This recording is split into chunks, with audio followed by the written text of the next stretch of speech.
What's the title? If there's hell below, we're all gonna go. That's a hell of a statement. Track 1. One more, please. Track 2. Moe Factz with Adam Curry for July 24th, 2024. This is episode number 99. Almost 100. And as usual, we're right on time. I'm Adam Curry coming to you from the heart of the Texas Hill Country, and it's time once again to spin the wheel of topics from here to Northern Virginia. Please say hello to my friend on the other end, the one, the only Mr. Moe Factz. How you doing, Adam? Hey, Mo, I'm good, man. It's been a hot minute. Are you okay? Everything good there? Everything's going good. Everything's great considering what the world's going through. I mean, it's amazing. I see you on Twitter. I see you're doing spaces now. It's like, and then, you know, you actually reached out to me 2 weeks ago and wanted to do a show, and I had a whole bunch of stuff going on. So let's do the 24th. I'm kind of glad in a way because now we can look at things with hindsight, although you may have been somewhat prophetic with just looking at the clips. I have no idea what you're doing, but this was prepared before the start of July, right? Yes, it was. Well, this has been prepared for years. because we're almost at the final one. Yeah, we're almost at the final one in this series, and you know, people are waiting, and you know, everyone's always happy when it comes out. So, why don't I get us started here, Mo? Because I'm very excited to see what we're going to do. Let's spin that wheel of topics round and round and round. Where it stops, nobody knows. Only Moe Factz knows. Today's topic for Moe Factz with Adam Curry, episode number 99 is... You have to kill the devil. So this was already prepared before these past 2 weeks. That's quite amazing. If you haven't, you might want to dig out the trigger warning because this topic, years in the making, because it's such a sensitive topic. Trigger warning. Trigger warning. Trigger warning. Your attention, please. Trigger warning has been activated. All right, proceed at your own risk, ladies and gentlemen. It's up to you. We have to examine, is white supremacy, the system of white supremacy, demonic? Okay, the system of white supremacy, is that demonic?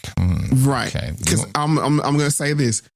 We, on all sides, we hear this group is the devil, that group is the devil, that group is the devil. Yes. And I think even more now in the past, since episode 98, I think it's become more and more clear that there's good and evil forces working, but who is on whose side is the question. Correct. And I didn't get it in here, but even when Tucker Carlson was on Joe Rogan. Oh, he was talking about it. Right. Which we already got enough clips. But what I hope to do is examine that. And I know, let me be clear, these last two shows are going to be very inflammatory, not intentionally, but just because of the programming of the system. You think this one's bad? Wait till the last one. Because we have to examine two slurs. The one slur, and we haven't touched this, white devil. I know when people hear that, automatically you have a gut-wrenching response to it. Well, not me per se, but yes, I think a lot of people will. And do we need to just briefly explain that white supremacy has nothing to do with color? That's probably important just to reiterate. What we're going to do, hopefully this whole show, we're going to reiterate that okay, point. Good. And I have to say this up top. There's three groups of people. Because we're hearing who's black, who's not black. I'm confused now. Everybody's black or not black. It's crazy. Right. There's three groups of people, from my understanding, under the system of white supremacy. There's non-white people, there's white people, and there's white supremacists.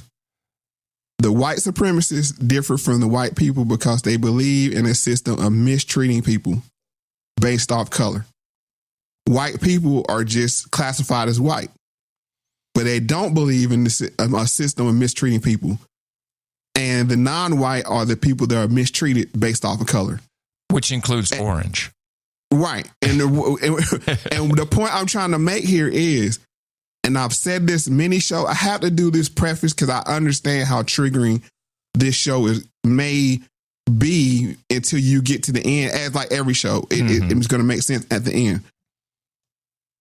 The white people, quote unquote, that don't want to participate in white supremacy are the biggest threat to white supremacy.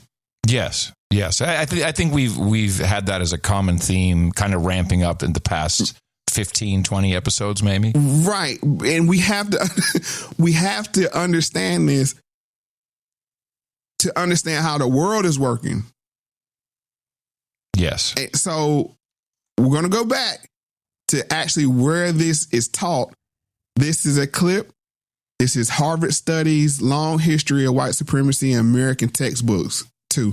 The politics of education are playing out in classrooms all over the country. At least 17 states have introduced bills that would restrict how educators teach American history and current events.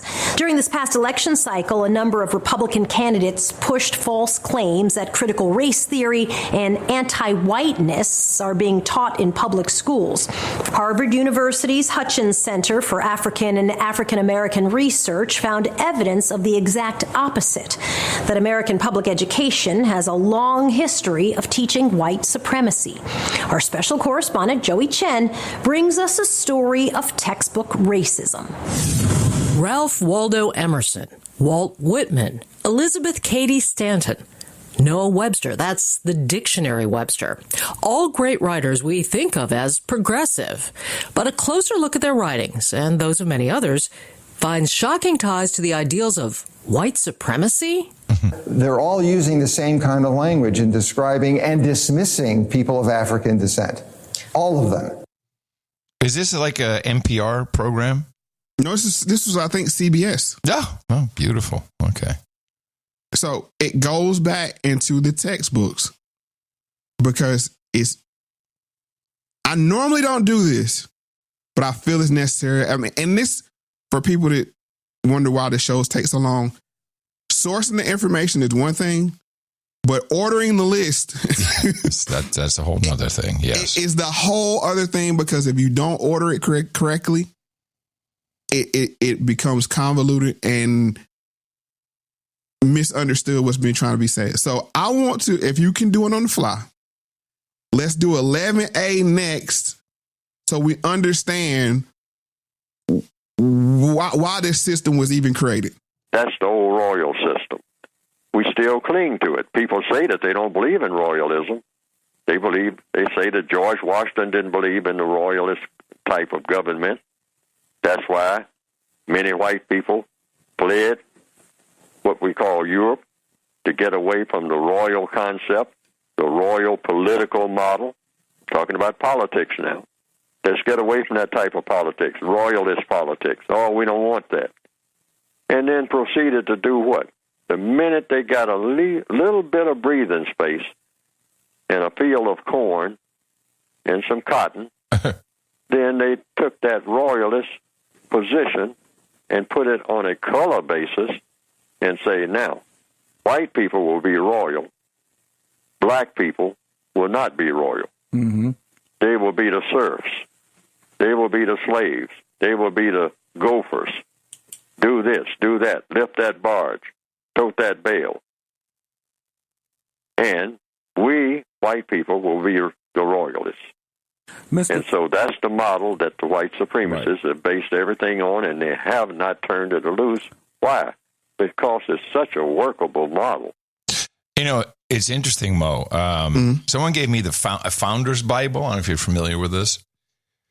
I'm not. Well, so it's a Bible, New American Standard, and throughout it has historical texts going back to 1606, the Mayfair Compact, the Mayfair Compact, and I think poorly understood in the textbooks, if at all, because I certainly never heard about it. There was all kinds of issues between the colonies and anti-slavery, pro-slavery, white supremacy, white people. There was a lot going on that is never discussed. This whole show, this is not a show about conflict between black people and white people. Correct. This show was built off the conflict between who is white, who is not white, when they became white. Are they still white? Who qualify? I mean, honestly, yeah. This is not no. In itself, in the groups in itself, there's so many divisions, and we're seeing that play out in presidential politics. Let's just go there for a minute with Trump. Yeah, J.D. Vance. Mm-hmm. He's you know what I'm saying, he's from the South. He's a rural area. You see what I'm saying? Like, he's orange, but not really orange is how he's being portrayed. Yes, exactly. So this goes to show you that if you don't, Neely Fuller stated, I believe it. If you don't understand white supremacy, what it is, everything else will confuse you. And it's not, what happens is with the left, they bastardize the term just like they did with racism that is ineffective now. Mm-hmm. Like, everything is white supremacy. No, what it is it's a royal system based off of color. And to be honest, it was strategically done. You have to understand why it was done. Because when you come here to the North America, you're outnumbered. It's like, we were royal when we came here. You have factions that were royal and some were just workers. Let's make everybody look like us royal so we have the numbers. It's a numbers game. Correct. So I have to, because I know what I'm dealing with the how heavy this is. The mind control is. Oh, it's very hard for people to grasp this concept. I mean, even just looking at your stuff you've done with Hotep, he doesn't get it. I don't think he understands it yet. Or if they get it, then it becomes my team is, yeah. I look at the liberals as the white supremacists, or I look at the conservatives as the white, depending on what side I'm on. But really, they're all on one side. It's a power structure. Yeah. It's like they're up top, they're up there. As George Carlin says, it's a big group. And you ain't in it. Exactly. Once you cannot crystallize that any better than that. But they'll. And I know I'm belaboring the point, but I have to give you an analogy. It's like a football franchise, right? I'm a Cowboys fan. Mm-hmm. I can talk in the terms of Cowboys as we because I'm a fan, right? But am I really on the Cowboys team? No. No, you're not. But you're a paying spectator. Right. Will management allow me to think I am? Of course. That's the whole. Yes. Here's the shirt. Give me $80. Exactly. And then when you look at that, you have season ticket holders. They're a little bit higher than the TV watchers at home. Oh, this is a but good they're analogy. Not on the team. Good analogy. And then you have the players. Yeah. They're on the team, but are they part of the franchise? They're in the cotton field. Right. Because they get cut. You're slowing down. You broke your leg. You're off the team. Yeah. So the only people on the team are the ones that actually own the team. Right. Hopefully that analogy it's great. That we should have used that a long time ago. That's a great analogy. I like it. Yes, that clears it up right there. So you have everybody out here, these teams, on my team, and this person's not on my team. Kamala, she's not black. She's not on my team. The power structure, you clearly see it. Yeah. The Democrats not only can say now who isn't black, they can say now who is black. It's amazing. and that's right. And they just call it, and that's it. And what does that even mean? And like I said, I understand what that means, but now when you do that, it doesn't even have any meaning anymore. And they control the meanings of this word. So, okay, so hopefully, because I know I don't want to lose people. I don't want to turn people off. But at the same time, I would be lying to myself, which is disrespecting yourself, if I didn't try to clarify this misunderstanding to hopefully bring in a system of justice, which is the whole goal in the first place. So, well, if the people understand it, the people who aren't on the team, who think they're on the team, we have a chance. Yes. So, all right. So now, with all that said, let's get back to the regularly scheduled list and then number 3. But wait, I mean, Ralph Waldo Emerson, Walt Whitman. Yeah, it's stunning. That's Donald Yakovone, historian and author of a new book, Teaching White Supremacy, who recognizes that what he's got to say sounds like heresy. It wasn't intended that way. I didn't know I was doing that until it happened. But it is an assault on the way we understand our culture and ourselves. To understand how this mild-mannered scholar became something of an academic flamethrower, it helps to have a little of the backstory.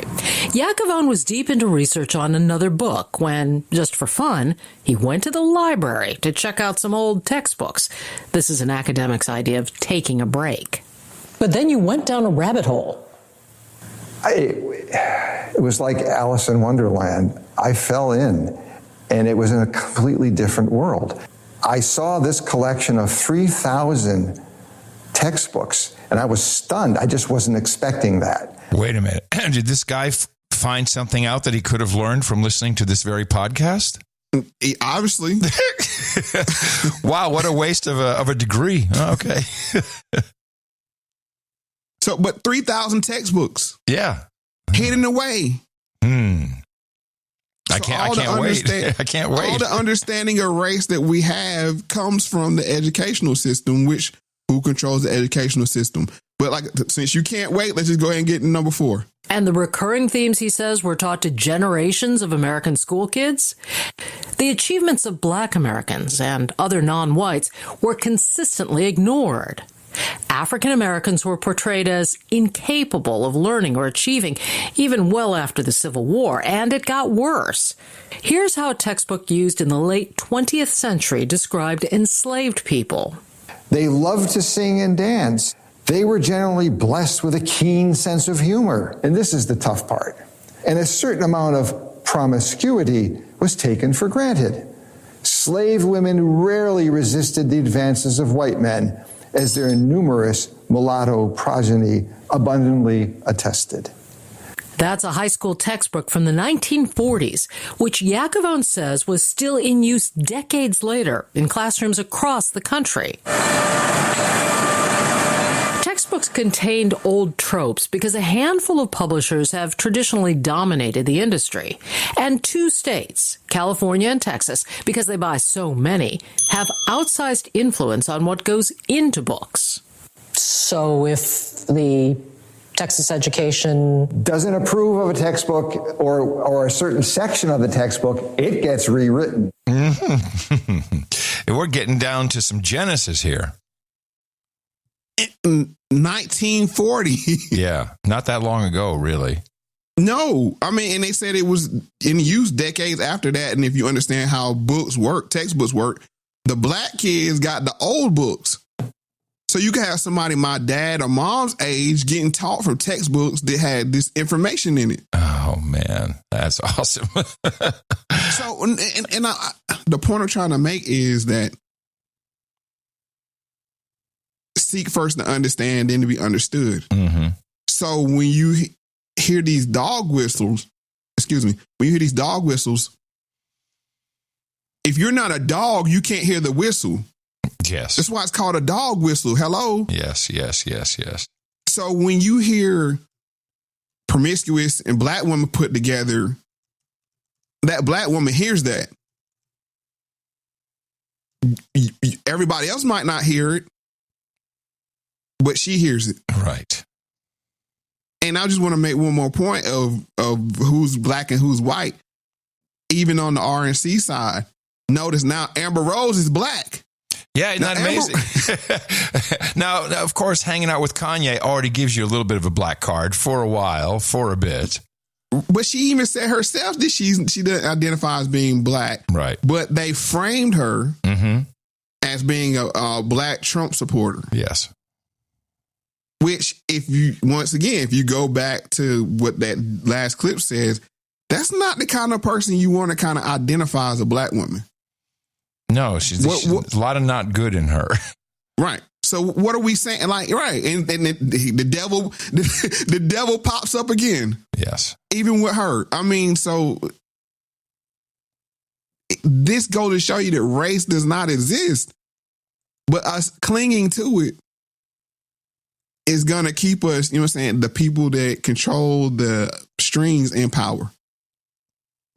Agreed. So, yeah, agreed. All right, let's go ahead and jump to number 5. Okay. Still, he says the blame for racist textbooks doesn't lie solely in conservative southern states. Remember those early thought leaders from the progressive Northeast? Yakovone argues their writing shapes what we have all learned. The textbooks are the embodiment of what we value in our culture. This is what we're teaching kids. Yeah, what we value. And if what we value is white supremacy, then the damage is considerable. And that's a tough lesson to unlearn. Okay, Captain Obvious. Got it. But he was made a pariah. If he'd have left it just as Texas bad, yeah, he would have been okay. Right. He would have been celebrated. Yeah. But I have to give him credit because he said, hey, it was on both sides. Yeah. And that's the hardest thing to do. It's the loneliest. Trust me. I hear, yes, I know. I see you on Twitter. Yeah. It's the loneliest road to call a fair game and call it straight down the middle. But I will not lie to myself because I honestly believe that is a very slippery slope for you to have a mental illness. When you start to lie to yourself, you start to believe those lies. Oh, we're seeing it play out in real time. Right. Everywhere. Look at TikTok. Look at Reels. It's everywhere. On all sides.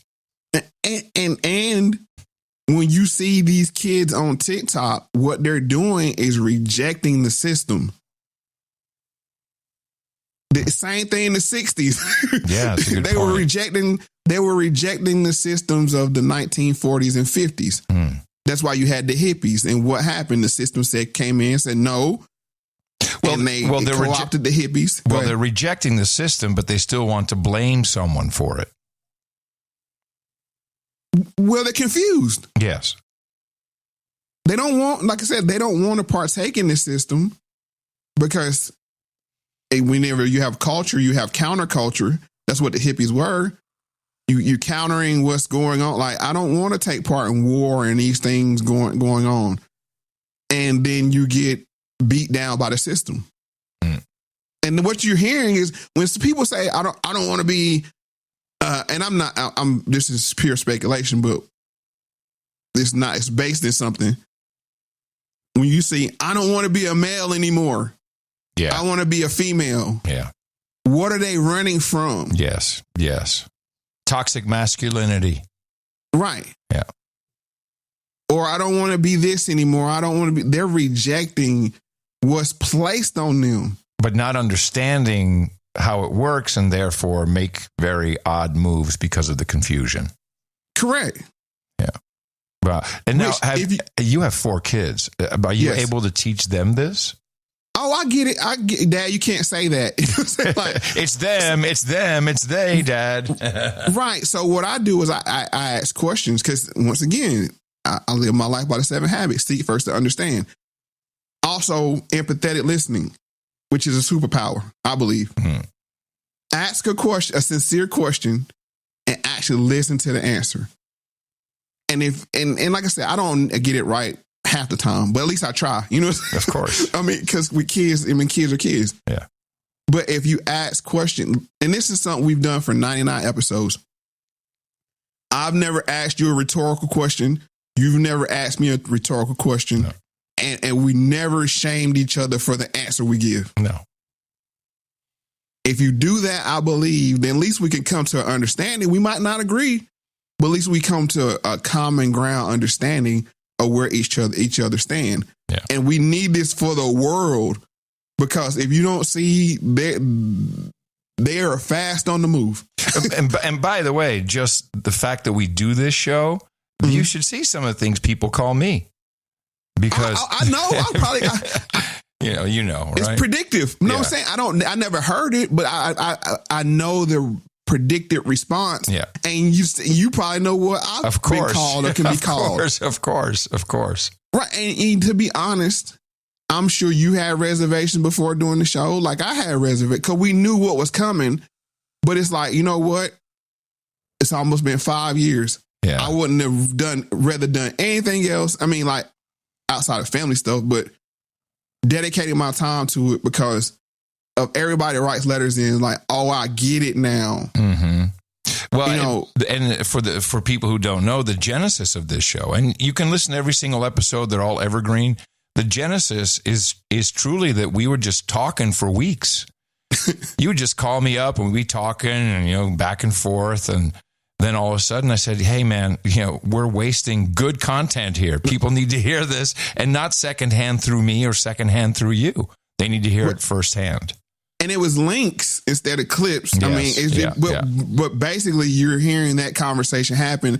And it wasn't, let me frame this in a way where, Adam can understand, won't be upset or, you know what I'm saying? Or your response is like, no, let me use kid gloves with Moe and I don't want to seem right. No, this is what it is. This is how I feel about it. This is how I feel about it. And you know what? And if you can get to that point, even if you don't disagree, there won't be any animosity there. Never. But I'm telling you right now, I mean, just forewarning, because there's a lot going on in the world, so we got to touch on it. This thing with Kamala, the only way I see her winning is racism is going to put her in the White House. Question? Yes. Is it Kamala or Kamala? That right there is a racial issue that I'm hearing. And not only that, she uses both. Yeah, I know. That's the best part. Right. She doesn't even pronounce it one way. Exactly. Right. But I'm forewarning people that racism, because the Democrats have planned this. You think they didn't say, hey, look, this is a Hail Mary for them. Oh, it's abundantly clear. It's very clear to me, the planning here. Right. But what they're banking on is Beyonce is what they're banking on. No, what they're banking on is we get enough racism queued up towards her that black people do their default reaction to racism is to counter it. And white people. Right. And vote. Yeah. And I'm telling you, that is the secret weapon for this situation. And already I have a really good relationship with all three of our daughters. Mm-hmm. One of them's younger than the other two, and she lives in New York, lives in Brooklyn. And so she's exposed to a lot of this, and she'll tell me straight up, she's probably not going to vote at all, but she'll tell me, oh yeah, Donald Trump represents old white racist America, and Kamala represents the new America. She says, amongst her friends, she's not saying that that's necessarily how she feels about it. Saying that's just what it is, and that was by design. Yes. And just to show you how white supremacy works, it's racial showcasing. As we talked about, put the black people out front to throw you off. And I honestly believe the military industrial complex can get way more done with Kamala than Trump. No, that's a good point. You know how many brown people Barack Obama bombed? Let's just keep it 100 here. Well, only ones in sandy areas, though. Right. I'm just saying, though. But if with Orange Man, he tried to come through doing that kind of action, it's going to set off bail. But you have a female that's brown doing that. Yeah, whole different deal. You can get way more done. And that's what I'm telling you. Yeah. It's what they're trying to do. And I had to say this because it explains how this system works. They're sitting back calculating like we can get way more. We can sell way more bombs. We could take way more territory with a Kamala than a Trump. Oh, you're so right. Yeah. Which, like I said, it should scare you because last time Barack Obama was in office, and then she's the law and order candidate. Yeah. Domestic and international. Yeah. So I'm just letting people know, like, when I saw, I was like, oh, okay, I see what the play is here. And how the racism factor in is when you have the back and forth on X, it creates the illusion of engagement, which allows for the steal. Oof. Yeah. You see, the black lady already got killed in Chicago. Mm-hmm. Yeah, that's bubbling under, though. They're trying to get it to the top. Is a lot what they going have on. to? No, not right now. Oh, they're going to bring it back. Where's the DNC at? Nowhere. No, where's the DNC convention? Oh, Chicago, of course. Hello. Yes. We got to ride this thing out. I'm saying it's going to be interesting. It's sick, is what it is. Yeah. It's sick, but this is how they work it. We got a dead body. We got to keep it on ice. Was that with the black lady? Was that in Chicago? It was in Illinois. Yes. Oh, of course. Okay. Yeah. Perfect. And this is how these sick people they sit in rooms. And by the way, I'm sure they could pull a story like that or a similar story from any of the 50 states at any time, because a lot of things happen. A lot of stuff going on, but this one's Illinois. Okay, this is the one we highlight. Have the camera. The key is the camera, the footage. They got it. They got it all, but this one just pushed to the top. Right. Wow. So I'm just telling you this is, and they're going to keep it on ice. So when Chicago hits, it's going to explode. And I'm telling you, this is how it works. Even though ADOS, FBA people are pushing back, like, we don't want Kamala. They're being very vocal about it, but all you need is the illusion of interaction and illusion of interest and engagement, and it allows for the steal. Yeah, did you see the Black Lives Matter note, their statement? No. Black Lives Matter statement on Kamala Harris securing enough delegates to become Democratic nominee. You mean the defund police, Black Lives Matter? Yes. Yes, exactly. Confusion. Confusion. Exactly. So they're saying it's undemocratic. Democratic Party elites and billionaire donors are attempting to manipulate black voters by anointing Kamala Harris and an unknown vice president as the new Democratic ticket without a primary vote by the public.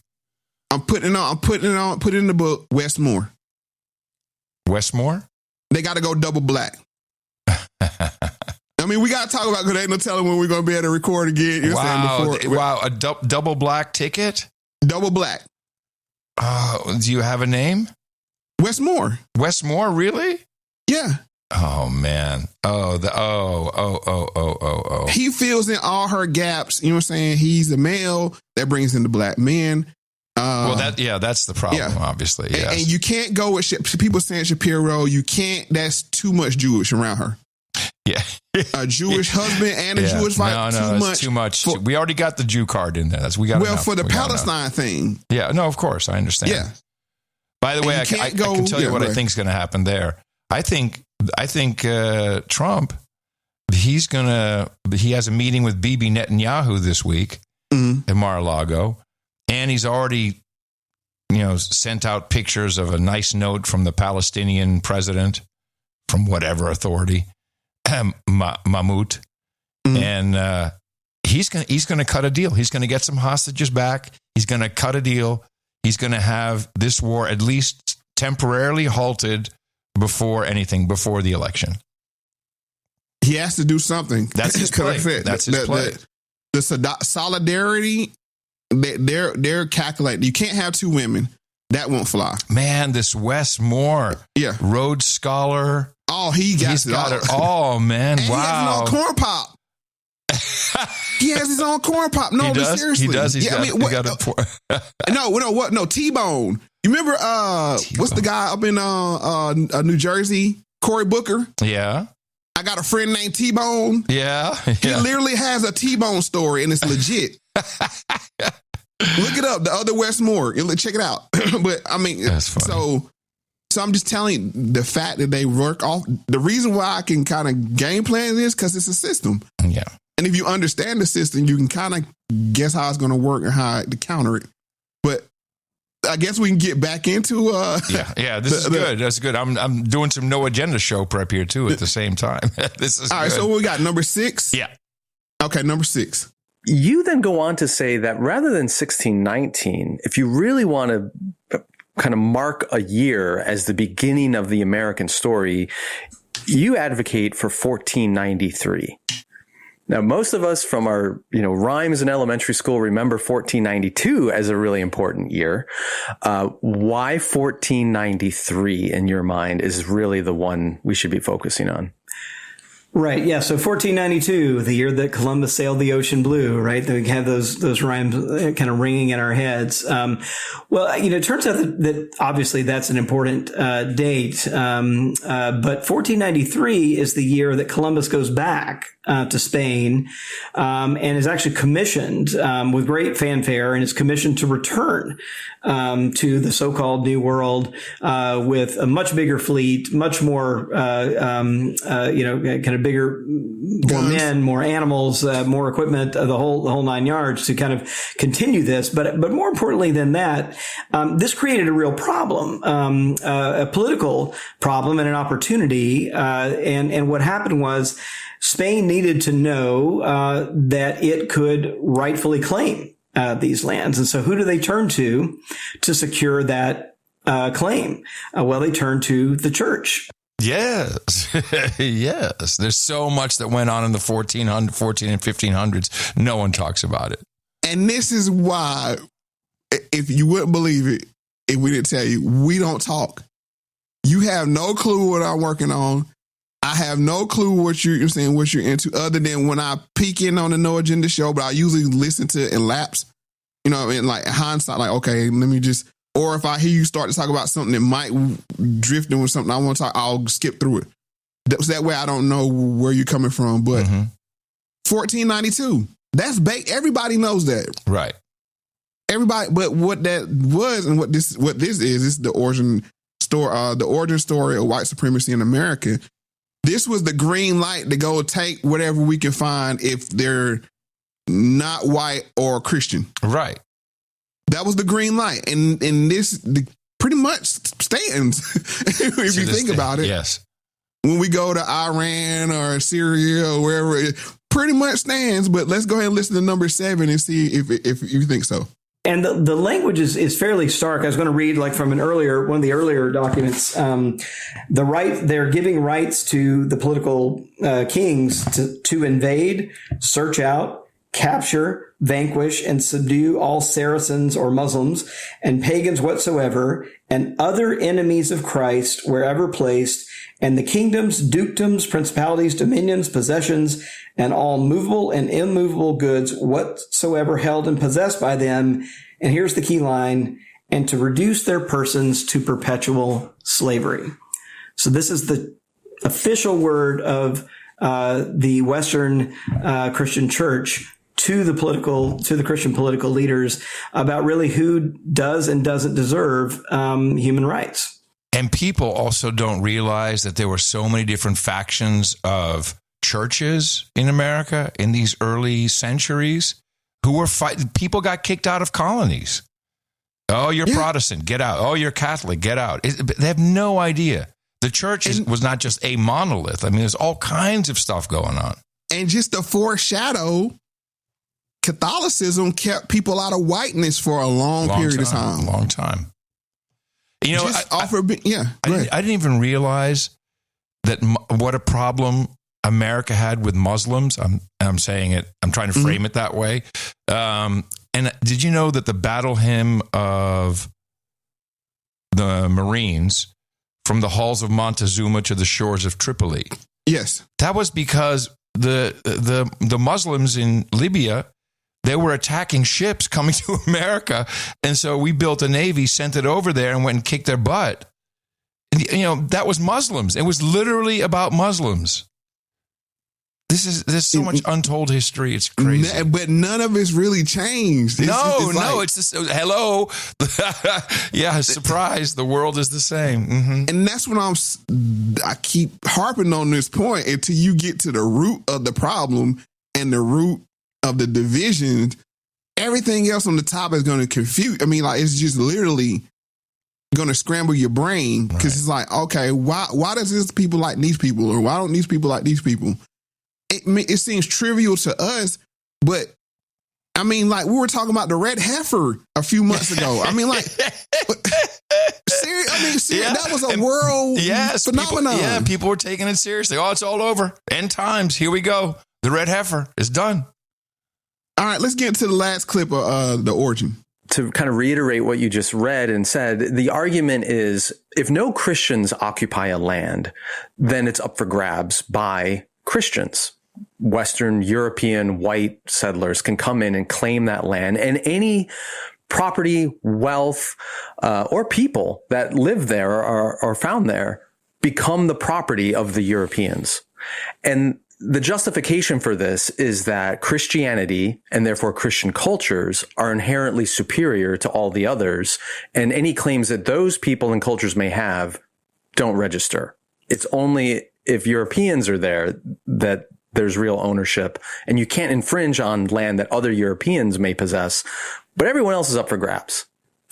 Yeah, that's right. And what they thought, the clear assertion of what balances the scales here is that, yes, they're seizing their property, their persons, everything, the land. And what they saw as the balancing factor is that they were giving them Christianity and quote unquote civilization.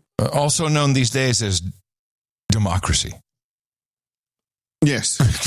We're giving you democracy. And whenever democracy comes to everywhere else but America, it's not good. It's a bad thing. Bad news. Not only for the violent side of it, but the decaying effect it has on people. We have morals and standards in our country. Now, I mean, that's kind of how we took over Russia, right? Or rock and roll. I was a part of that. Not took it over, but collapsed it. I was a part of that, man. I was a part of that. Which, if we understood it, it'd be different. But it was like, no, I'm just making music or I'm whatever, Yeah. Yeah. And we do it to ourselves because, like, with hip hop, the same thing. Yeah, no kidding. People think they're making money and, I'm just trying to get out of this struggle or whatever else. But they'll pay one to capture 1,000. Yeah. In the rat race. It's destructive. In the criminal justice, the criminal justice complex or whatever you want to call it. So I think Gerald Horne, this is the next set of clips, he's going to confirm some of what you were saying about the Muslims and what was happening over there in like the 1600s. And let me put this up front. I am not a historian. I really don't dig history because we know history is written by the winners.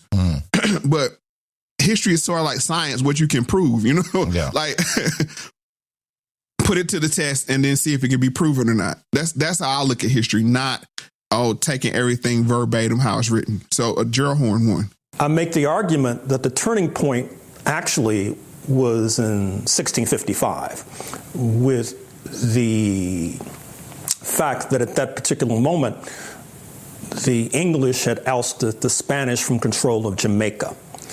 And at that same moment, the Dutch, who if you had spoken to someone in 1650 would have been the leading power in the world in 2017, the Dutch had just been ousted from what is now Brazil. They had kicked out the Portuguese, but the Portuguese came roaring back.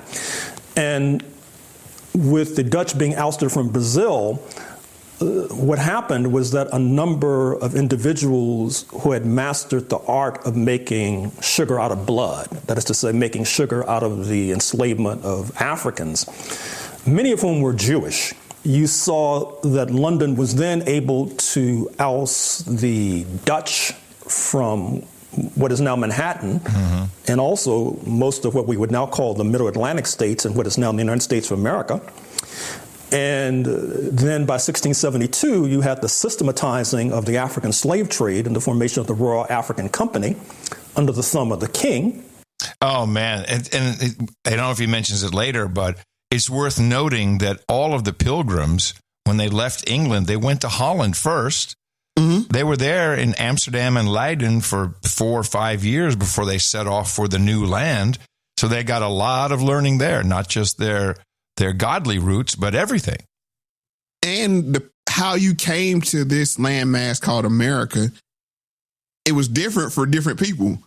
Some people came here foraging, the frontier and, looking for, and some people came looking for lack of a better word, religious freedoms. Mm-hmm. Yep. And others were sent here as property. Yes. Not, I'm talking, once again, we're leaving black people out of this.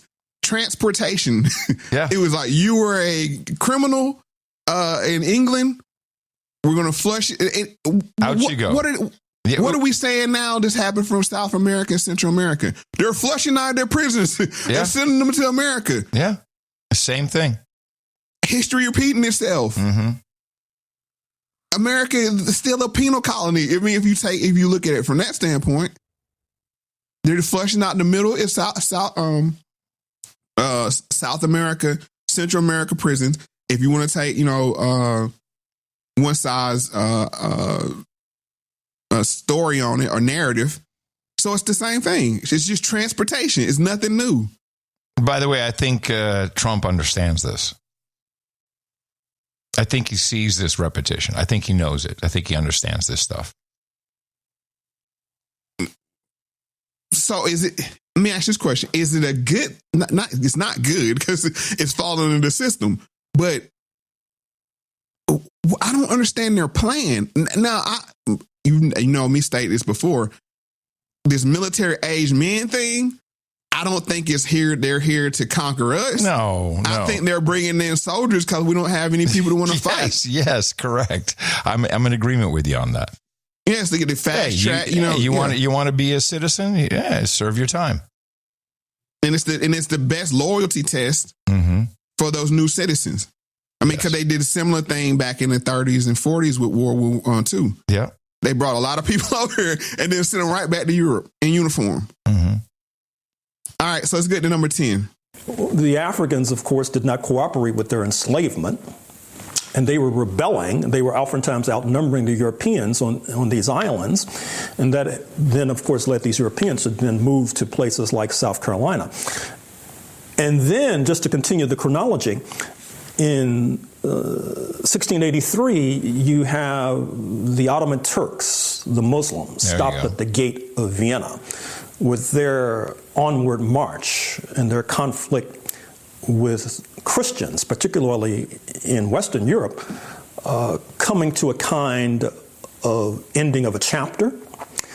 And with the Ottoman Turks stopped at the gates of Vienna, you saw that it was easier then for the folks in Western Europe to sail southward into Africa, because many a times before the decline of the Ottoman Empire, those sailing southward from Western Europe to try to enslave Africans would then enslave themselves. Mo, they don't even teach about the Ottoman Empire in school. No one knows what this is. Why would you do that? Oh, because it's better not to know, so you can use the system. The system needs to continue. You can't have knowledge that's power. Keep them confused. Mm-hmm. And they don't even teach, just take something, that you think you could politicize math. They don't even teach math the same way. No. So you come home, I'm just using it as an analogy, you come home and you taught to do math one way, your parents is looking at like, no, you do it this way. Yeah. And both parties are confused as hell. Well, that's the same with the pronouns. It's the same thing. Confusion. And it's the reason for it. We'll get to that later, but let's go ahead and get to 11. And then finally, in 1688, the merchant class, which had been chafing under the rule of the monarch in London in any case, not least the ability of the monarch with control of the Royal African Company to garner these lush profits, then clipped the wings of the monarch, leading to what might be called a bourgeois revolution and the opening up of the slave trade to these merchants. And that's when the slave trade takes off like a rocket post-1688. And that's when these doctrines of whiteness begin to take hold, and white supremacy in particular.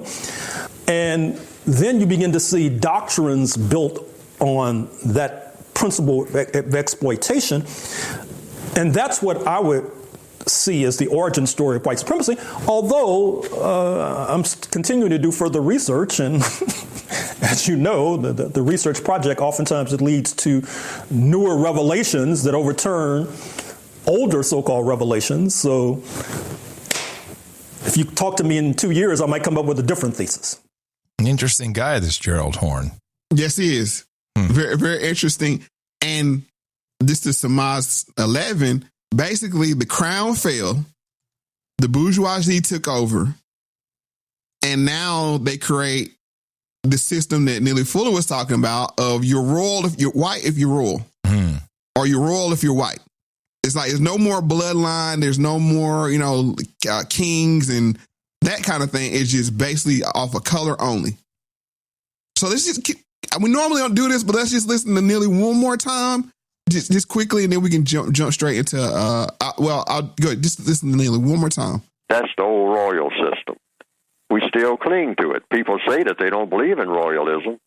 They say that George Washington didn't believe in the royalist type of government.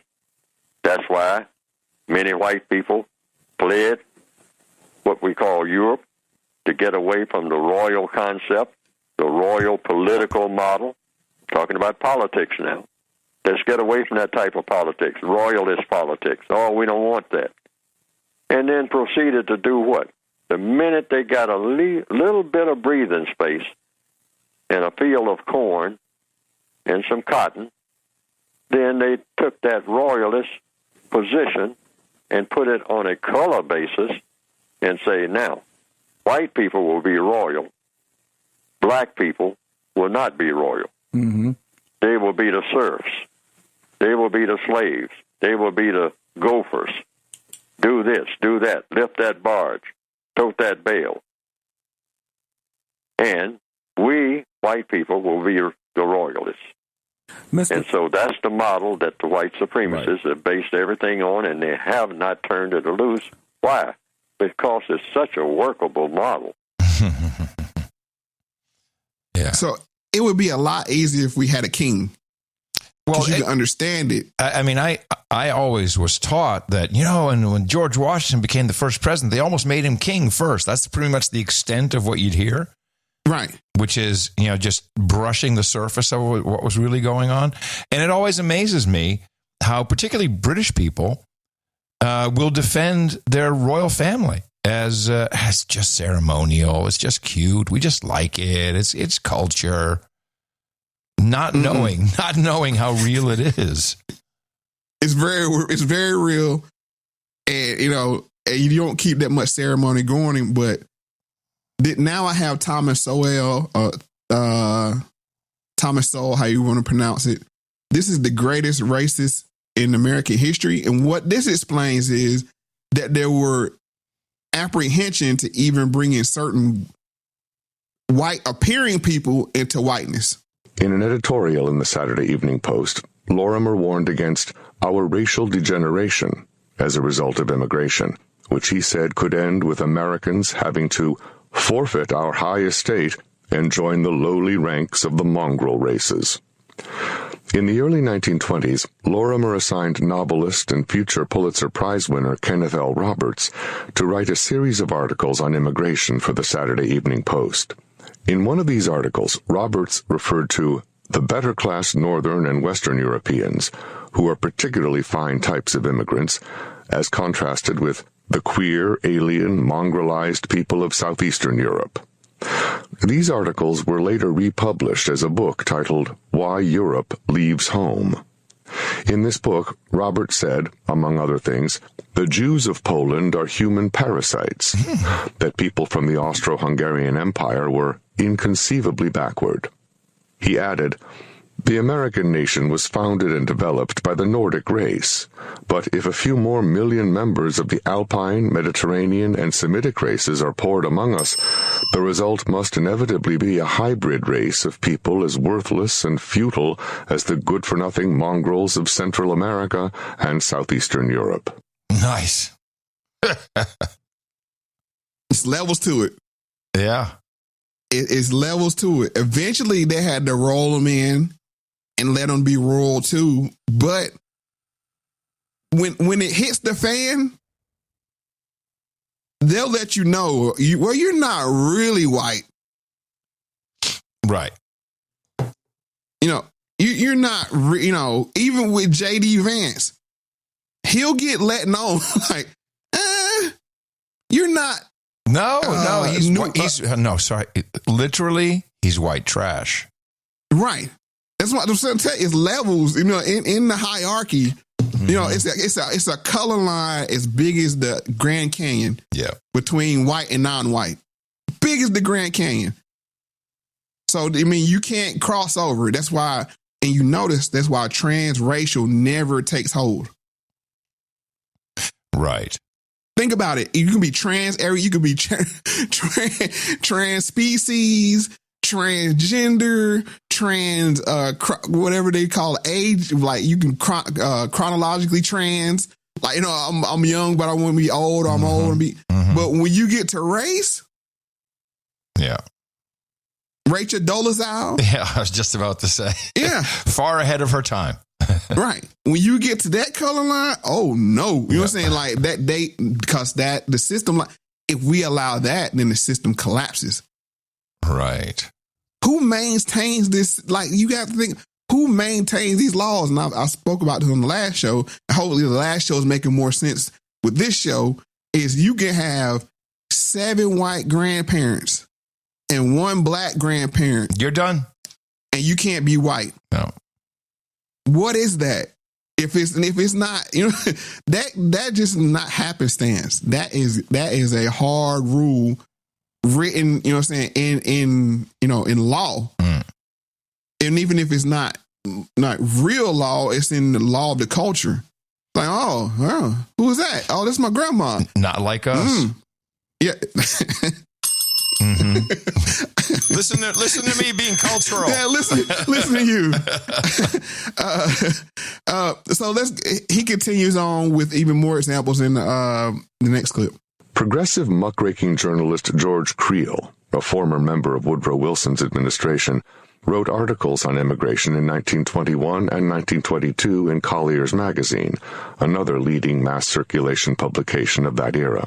In these articles, he made the familiar contrast between the peoples of Northern and Western Europe with the people of Eastern and Southern Europe, using the familiar nomenclature of that time, which called the former Nordics and the latter Alpine and Mediterranean peoples.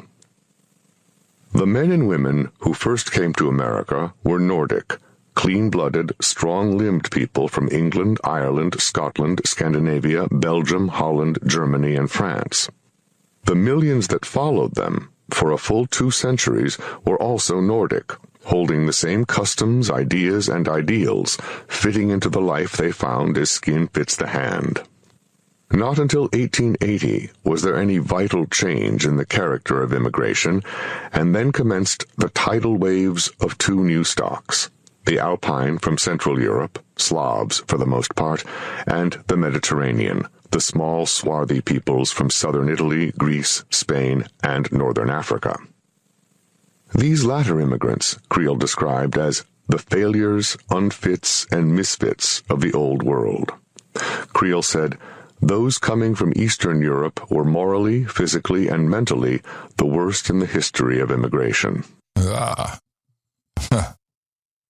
And this sounds antiquated, but this is the gropers. Or gropers, how you pronounce this, with Nick Fuentes. Yeah. The gropers, you're right. They are pissed at Trump right now. Yes. He was supposed to promise them a white nation for white Anglo-Saxon men, even though I think he's Italian and Mexican, which I find strange. It's like, you don't even know the system that you want to be a part of. You really wouldn't even be in the club. But they are pissed right now because they thought they were going to get what they call it, ethno nation, I think that's how to pronounce it.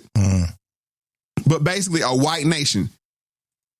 They were mad, like, you got an Indian, doing an Indian prayer, and you got that brown woman up there, Amber Rose at the RNC. Yeah, these things still live on. alive and well. Yeah, alive and well. Oh yeah, sure. But even amongst the Anglos, so we're gonna go on to 15 now just to prepare you because I know we're gonna do a little moving ahead. Even among the Anglos, there are divides. There's the Yankee versus the cowboy. Let me just start this little piece of the thing by trying to characterize the mentalities that I'm thinking of and the general power bases when I offer these terms Yankee and cowboy as rubrics for discussion of what's happening to us. By Yankee, I'm trying to indicate, as would I guess be obvious enough from the word itself, the Eastern establishment, multinational monopoly capitalist formations that are personified in the person or the empire of the Rockefellers. David Rockefeller is, from this standpoint, the archetypal Yankee. The perspective of the Yankee is complex and tortured and constantly in process of reformation, and I don't like having to do so much damage to its actual complexity, but I think it may be possible and fair to produce the following kind of generalization. The Yankee stands on the East Coast and relates to Europe as to the opposite side of a lake which exists as a medium for communication and transportation. The Yankee worldview, Anglophilic, and rooted in the belief that there is a special relationship between the United States and Britain, imagines that the center of the world is the North Atlantic industrial community that came into being roughly in this century and that has been traumatized and molded in several world wars. That world center, at least from the standpoint of itself, is historically, traditionally, currently, the domain of interest of the Yankee sensibility, and the multinational corporation, which moves throughout this as through its capital sphere, is the primary mode of economic organization of this class. The monopoly capitalist class has several characteristics which differentiate it from another class, the class of modern cowboy entrepreneurs. Yeah. Now there's your origin of the special relationship with England. Mm-hmm. and that's really your internationalist. That's your globalist. Globalist. That's your really the Democratic Party. Because the Republican, when it gets confusing when you use those terms, Democrat, Republican, but for the most part, Republicans like closed doors, America first. Let's worry about our country first. The Yankees is like, no, we have allegiances to Europe, England for the most part, and taking care of the world. And when I mean take care, I don't mean the positive way. No, it's just bringing them democracy. Right. Which with the Cowboys you can hear later, the Cowboys like, we got enough stuff here. We don't need to venture out. We got two oceans protecting us. But I won't continue. I'll let him. This is Carl Oglesby. Mm-hmm. This is from his 1975 book, The Yankee and the Cowboy War.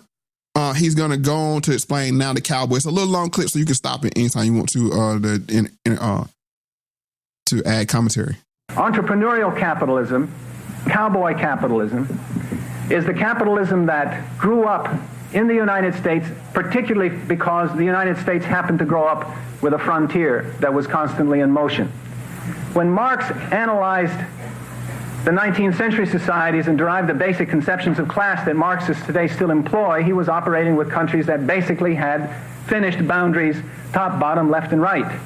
That was, of course, not true in detail. There were plenty of boundary altercations in that period and beyond, and there remain plenty of boundary altercations in contemporary European affairs, very important. But the boundary altercations that existed for all. What was distinctive about the United States was that it had a boundary that no one else shared. It had a boundary that went beyond Western civilization itself, a boundary on some outside world, which the white man conqueror of the Western tradition moving across the Atlantic to this country in a period of exploration and colonization saw as his without question, his to dominate, his to exploit, his to make his own in ever deeper and some would say more horrifying ways. Did you happen to see Hillbilly Elegy? No, I didn't. So we watched. Yeah, we watched it the other night. Mm-hmm. And J.D. Vance, this is his autobiography or his memoir. In it, he talks about how his family was a part of the Hetfield-McCoy feud. Famous. I'm familiar with that. Yeah, and that's literally what we're talking about here with the Yankees and the Cowboys, aren't we? Mm-hmm. The Hetfield and the McCoys. And so that's another part of his profile that makes him so interesting in context of what we're talking about here, but also in context of the white supremacy, et cetera, and these elections that are coming up here in America is fascinating.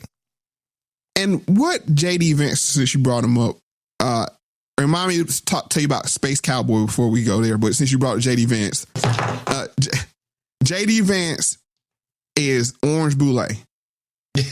What I've talked about this before with black people or the black community. So-called. If you so-called, thank you.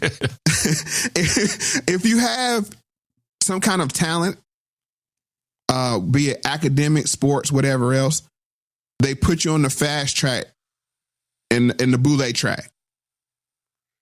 Yeah. Who I see J.D. Vance said, if you ever seen Ozarks. Yeah, of course. He's the smart country boy. Well, he's like the Cory Booker. Yeah, exactly. But remember the smart country, the cousin with the blonde hair, her smart cousin? Yeah. That's J.D. Vance. Mm-hmm. Like, oh, you're better than this. That and we talked about this in previous shows where they grade on the curve due to zip code on the SATs. This is how they identify these kids. It's like, yeah, you didn't get just say a number 1,800 that the kids in the rich zip codes got, but considering that you're from backwater Kentucky or Ohio or wherever, Tennessee, this is an 1,800 score. Oh, is that true? Let's go in and route him out. Is that true? Yeah, we played the clip on the SAT. I don't remember. The way it was presented was this helps black kids from poor inner cities. Of course. No, it's based off a zip code, period. It didn't have a race to it. It was based off zip code, period. So they can identify these kids in rural areas and swoop them out. Oh, that's right. Yeah, I got 46 seconds left on this clip. Let me get this. Go ahead.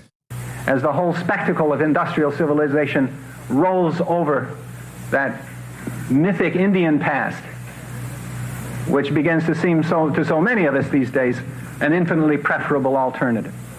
In any case, the movement of the frontier throughout the whole history of the United States meant that there was always an escape hatch, so to speak. There was always a way to avoid coming to conflict in the big cities over the issues that were therefore constantly suspended. There was always enough to go around so that the normal social adversaries that normally would be in conflict with one another sharply, as in Europe, producing today a viable socialist tradition, in this country turned to the West. Okay. So this is the doctrine of discovery continued. Yes. We can go west. Yeah, go west, young man. No whites, no Christians. That's right, go west. Yeah, we can kick their butt and we can take their land. This all the way back from 1493. It's the same mentality. I brought up the space cowboy. Yeah. The new cowboy is Elon Musk. Yes.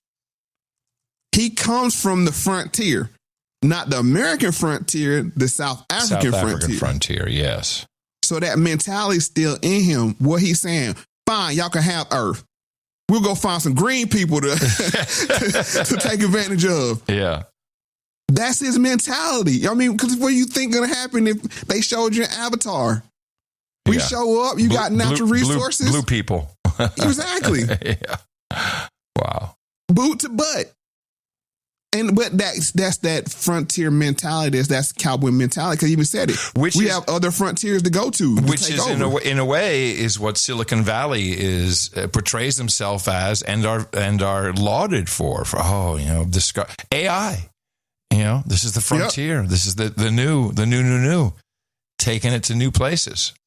And Bill Gates more has the Yankee mentality. Yes. The internationalist, the globalist. Yes. We have to police the world kind of mentality. And these two are at war right now. There's a war going on between Bill Gates and Elon Musk. Yeah. Yeah. Because Bill Gates is doing some funny stuff with Tesla stock. Oh, really? Oh, that's right. I did know about that. Yeah. Interesting. It's ideology war. It's like, do we want to be globalists or do we want to be, the Cowboys? Yeah. And this thing is hard baked. That's why with political lines, it really convolutes things. When I found this, I was like, oh, things started to make a lot more sense. It's like, oh, okay. You have the New England states, and then you have the Western frontier. Mm-hmm. If you watch Mad Men, it was a similar way because you remember when they want the military industrial contract. Yeah, that came out of California. Yes, which a lot of companies went west and formed the military industrial complex companies out west.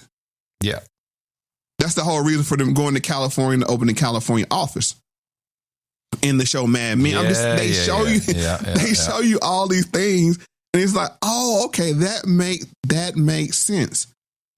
That whole show, it's two shows if you want to understand the system of white supremacy. You have to watch. Historically, is Mad Men. Yeah, that's worth a rewatch. Because Donald Draper is a J.D. Vance type. Is a cowboy type. Yeah. He comes from raised in a whorehouse. Dirt poor. He reinvented himself. They said, we found value in you. Even though you stole another man's identity, we can redeem you. So where does Trump fit into this? Trump? I think Trump is a Yankee parading as a cowboy. Yeah. And we've seen this before with George Bush. Yeah. George Bush was really a Yankee. Yeah, but he acted globalist. No, he acted cowboy. I'm from Texas. Right, but he was going out globalizing. Oh yeah, but but that's why he got sniffed out, because he was like, he didn't really live the cowboy life. Right. He paraded as a cowboy, but he didn't really live as a cowboy. Where I think Trump is, he has that frontier mentality. The cowboy he actually thinks cowboy. Like, what do we need the rest of the world for? We're America. Yeah. Yeah. We got all the oil we need here. Natural gas we need here. Yeah. So, let's go ahead and get to 16. All kinds of people went to the West, not just cowboys. Frontier Democrats are as important in this country's history, and so is populism as the cowboy strain that I'm identifying in my particular use of the term today. But the cowboy is a figure that emerges in the West in the wake of the Civil War and the Reconstruction period, when the Yankees really able to establish for the first time their leadership over the federal executive as a result of the Civil War, ultimately were able to reincorporate what was becoming the cowboy base, the old slave base, the old base of the slave South, the Bourbonage, the guys who owned the slaves and got beat in the war and now didn't run the government anymore. They went on the other side of the Mississippi. They took fortunes with them as they were able to save them. It wasn't all just gone with the wind. A lot of people were able to move. A whole milieu begins to reconstitute itself in the 70s, 80s, the 90s. It's a point of research. It's something that needs to be gone into. I think there's an argument to be made for the view that the Confederacy forces actually begin to make a comeback at the expense of Reconstruction forces when the great Yankees, who had come into power as a result of the Civil War, to push their program of national industrialization, decided that they need to reconstitute some kind of military establishment to beat the Indians in the West. The Southern power begins to reestablish its hold over military institutions in the wars that followed the closing of the Reconstruction period and the dismantling of the reforms instituted by the abolitionists. I'm just still kind of in context of this thinking of Elon Musk. yeah, total cowboy mentality, but he's bringing us into a horrible situation with electric vehicles. And people just ate it up. Was he a cowboy? Like we talked about Bush being a Yankee parading as a cowboy. Could it be that Elon Musk was a cowboy parading as a Yankee?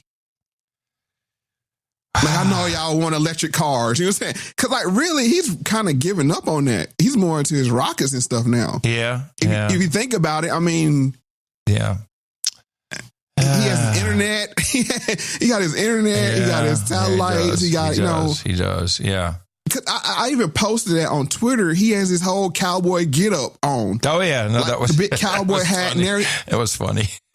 See, but that's the thing. I don't think he pulls it off because the cowboy. I mean, I live here with cowboys, and they're like, I don't know about that guy.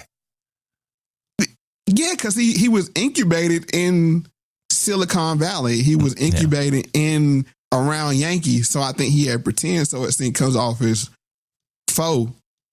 But you got to think where he was raised. He was raised on the frontier of South Africa. Yeah. So I'm thinking that's where he has this mentality of doctrine of discovery. We had to keep going back to that. Like, we can take what we want from the frontier if we need to. Right. So, he's a complicated figure. He's and nobody, they all have to do business with each other. Yeah. You can't be 100% cowboy. And when I mean cowboy, I'm not saying like literal cowboy. It's these two ideologies of America first, America really only, or we have to be engaged in the world. Right. We have to do commerce with the world. Well, the thing is, he does commerce with the world. He does. I mean, he's one of the largest military contractors. So, there's a lot going on. Maybe for another show, there's a lot going on. But the military is on the cowboy side. Yeah, I know. So, I mean, he's a complicated figure. Yeah. I mean, like, we won't do a full analysis on him, but today, let's go ahead and get into number 6. 17.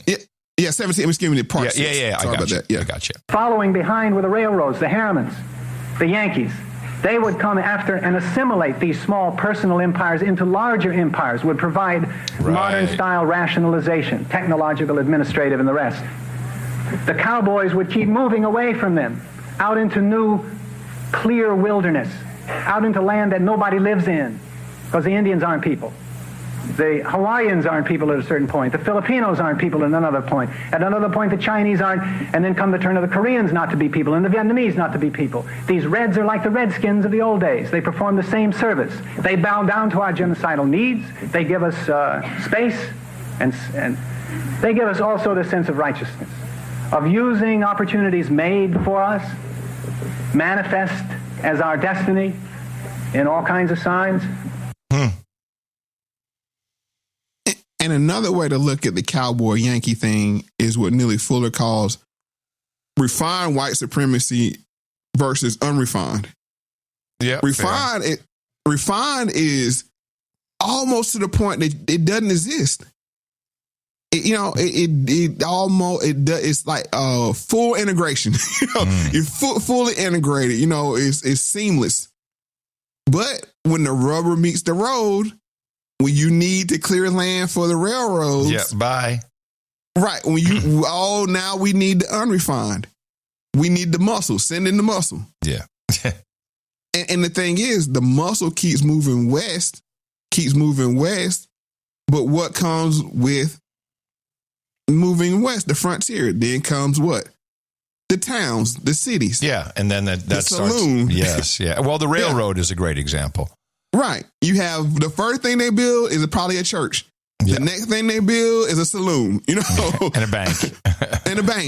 So you can't get away from the power structure of the Yankees. Right. No matter what. Let's go ahead and get to number 18, unless you got something else to say. No, that's good. 18.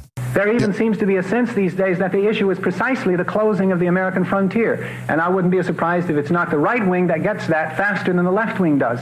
because the left wing traditionally orients to a European world standpoint, and the right wing traditionally orients to a frontierist anti-European standpoint that sees America as poisoned by continued relationships, entanglements in Europe, that sees America as liberated, as a land where democracy and capitalism happily coexist, only on the condition that this frontier keeps moving, that we keep expanding the world space available to our enterprise, available to the entrepreneur, like Howard Hughes, like HL Hunt, like Getty, like all these Southwestern moguls, entrepreneurial capitalists, much more wealthy as individuals than the Yankee counterparts, but commanding nothing like the empires of Yankee scope. Howard Hughes, for example, people say is worth $3 or $4 billion. Compared to that, David Rockefeller is piker. A few $100 million is all he's worth. But the empire that Hughes sits on ends with him, with that $4 billion. The empire that David Rockefeller sits on goes to $400 billion. Yeah. Maybe. Who knows, really. But at least in this kind of stepwise disparity of relationships, we can get a sense of the interstices in which the cowboy-Yankee gunplay or conflict takes place. And we're going to get into the gunplay. Yeah. I'll bet. and gunplay is still a valid thing to this day. But before we get to the gunplay, you want to thank some people? Yeah, we definitely want to thank some people, and we like doing that in the following manner. First, the white man and the black man have to be able to sit down at the same table. The white man has to feel free to speak his mind without hurting the feelings of that Negro. And the so-called Negro has to feel free to speak his mind without hurting the feelings of the white man. Then they can bring the issues that are under the rug out on top of the table and take an intelligent approach to get the problem solved. That's the only way that they'll ever do it. Yes, sir. That's exactly what we do. And this is, you only have one more chance after this to have your name enshrined in history in the 100-episode series of Moe Factz with Adam Curry. We're taking it all the way up to number 100. Of course, 99 episodes, including this one, without a single ad, no money from any corporations. None of this. Ad from who? Exactly. None of this would ever survive. An ad from who? That's a good point. Let me see. Maybe, I don't know, skin cream for black and white women? No, I don't think so. No, I don't think so. So we run it. Gloves. Yes, right. So we run it value for value, and that means that whatever you get out of the show, we'd love for you to send it back to us with your time, your talent, your treasure. Treasure is, of course, important to keep everything running. A lot of work goes into every single one of these episodes, and that was shown in particular by Jimmy James, yes, who comes in with an obvious big baller. Shot caller, 20-inch blades on the Impala. $1,000. And that is so appreciated, Jimmy James, man. I don't know how to thank you other than reading your note. And he says, sad to see this podcast venture coming to an end, but still have hope that maybe it won't, but be reborn. Lord knows. Yes, he does. God bless you both from Jimmy James, and we thank you very much, Jimmy. Just awesome, man. Thank you. And by the way, value for value works that you send back whatever is valuable to you. That can be $5. It doesn't matter. We can't look in your pocketbook. So whatever it is that represents the value you got out of one of these episodes, send it back to us. That is highly appreciated. And so we also want to thank Nathan Rochier, I think is how you pronounce it, $200. And he has quite a note here, but I'm happy to read it. Thank you for such quality information that seldom shows up in such quantity. My legacy that led me to you began with Linux Unplugged, where podcasting 2.0 was introduced to me, along with Fountain and all the glories of boosting. Yes, indeed, we'll be thanking some of our boosters in the second segment. I began seeing boosts congratulating Adam on his conversion. I'm converted. This led me to Curry and the Keeper. Wow, this is quite the path here.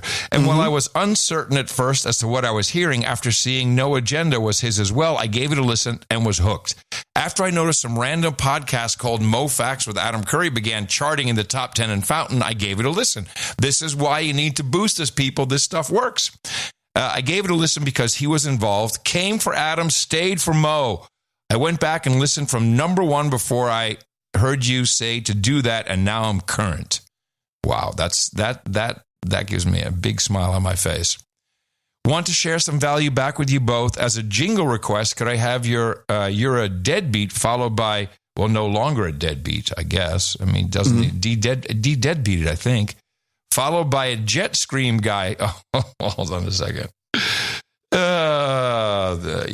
F-35. He wants a deadbeat scream and then a de-deadbeat. He has a sequence here. Oh, I got you. Okay. Yeah. Okay. So we got I got the deadbeat. Yeah, I got the jet guy scream. I got that for you. Okay. So you're a deadbeat, jet scream. What in the world is this? Then ending with yes. Okay, Nathan. I think I got it. Let me see if I can pull it all off for you. Hold on a second. Here we go. Ew, you're a deadbeat. I said, what in the world is this? Congratulations.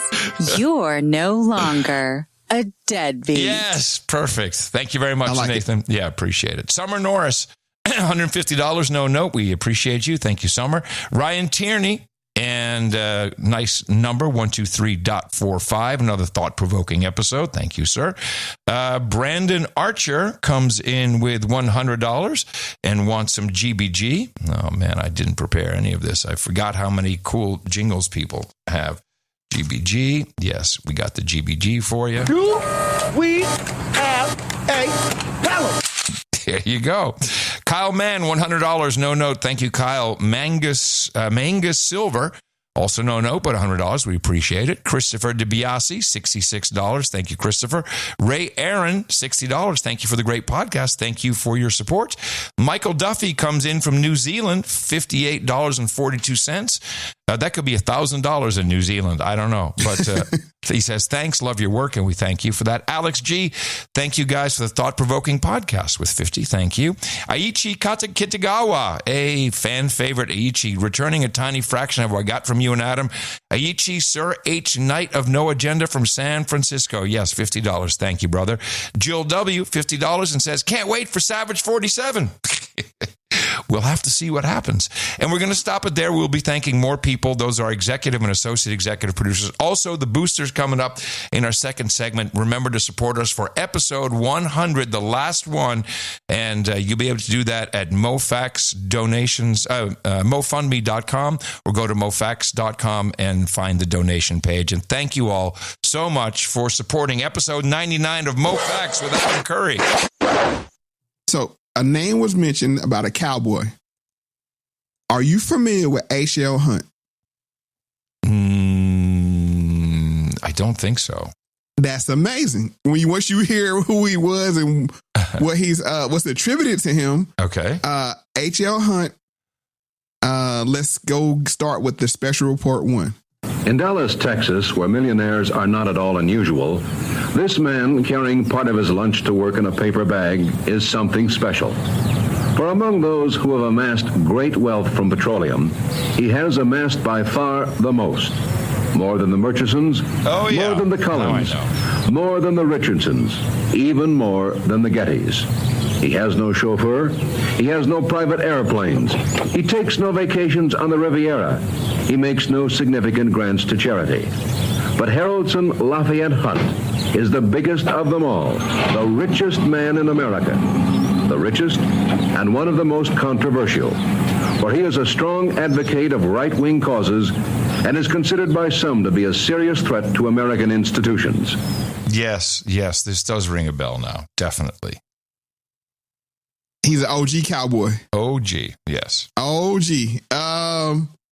And OG of right-wing media as well. Yeah, it's coming back to me. Yeah, and it's the most surprising part is the fact he was once the richest man in America, and nobody really talks about him. That's what I find the most fascinating. I mean, that's the truth. That's the real cowboy just rides off into the sunset. You don't hear about him. When you say Rockefeller, I mean, because he was the counterpart to, say, a Rockefeller on the Yankee side.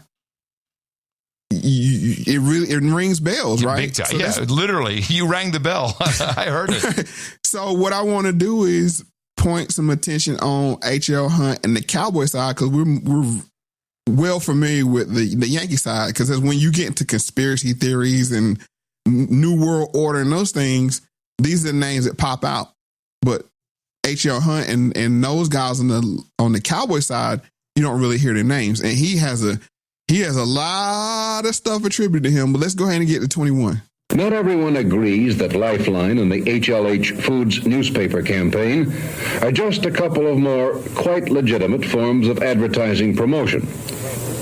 This is Dr. Franklin Littell, president of Wesleyan College and national chairman of the Institute of American Democracy, an organization devoted to counterattacking extremism, both of the right and left. The thing which is so disturbing about Lifeline and similar organizational efforts to undermine the public confidence in our leadership is not that they have perverse opinions. We all have perverse opinions from time to time, but that they impugn the integrity of anyone who has any other opinion.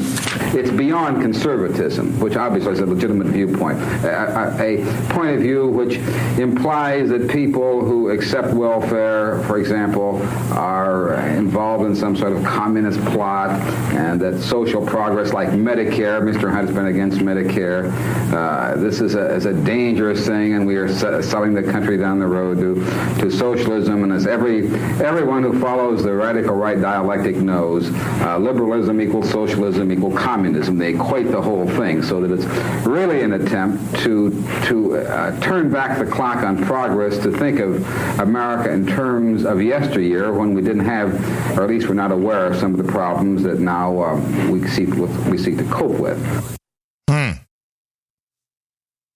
So he uses money, for political influence. One with the media, and he was known for using it to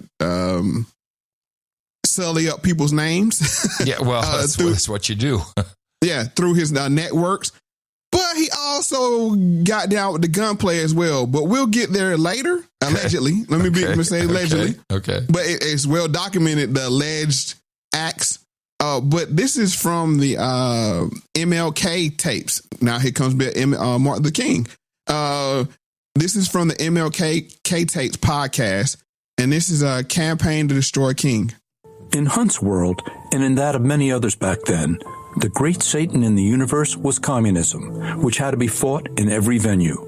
For example, if you thought that the United Nations was a good thing, you were probably a communist, or at least willing to do their work. They had terms for people like you. You were a fellow traveler, or worse, a pinko. Lifeline gave a daily 15-minute talk on the evils of communism, or how certain political figures like Kennedy and King were bringing the dreaded disease to your very door. This is what Hunt himself had to say about it, and you might notice who he says is most to blame. The line should be drawn between those who love liberty and are for freedom, and those who are in favor of communism. I am quite generally in favor of anyone that is fighting communism. But the communication media rather is owned and controlled 80 or 85% by the opposition. The newspapers, radio, TV stations, and networks are largely in the hands of, we'll say, the enemy. I can't argue with that.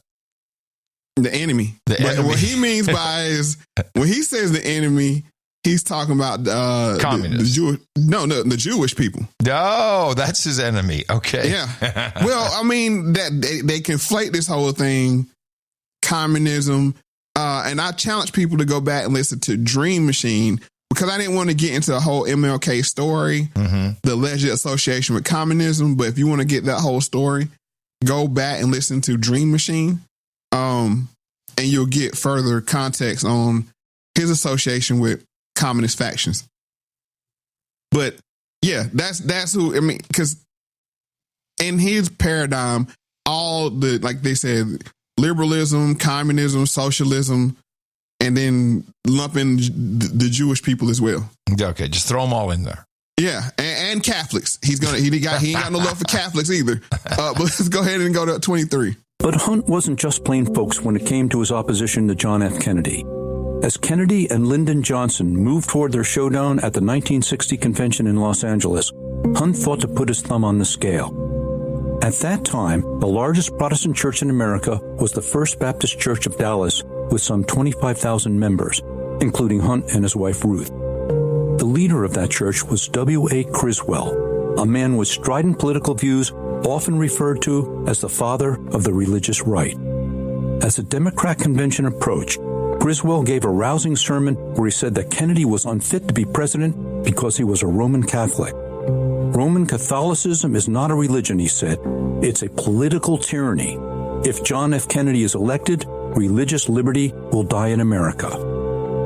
Hunt liked this sermon, so he had it reproduced and sent anonymously to 200,000 Protestant ministers and community leaders across the country, with the hope that they would reject Kennedy and tell their congregations or friends to do the same. As to its effect, this effort was too late to derail the Kennedy campaign, which won the nomination in L.A. on the first vote. But it did demonstrate Hunt's willingness to be a behind-the-scenes player in national politics. Yeah, now I remember. HL Hunt comes up in combination with many theories about JFK's assassination. Oh, yeah, JFK as well as many others. Yep. That's what I was saying. If we'd have done this show early July...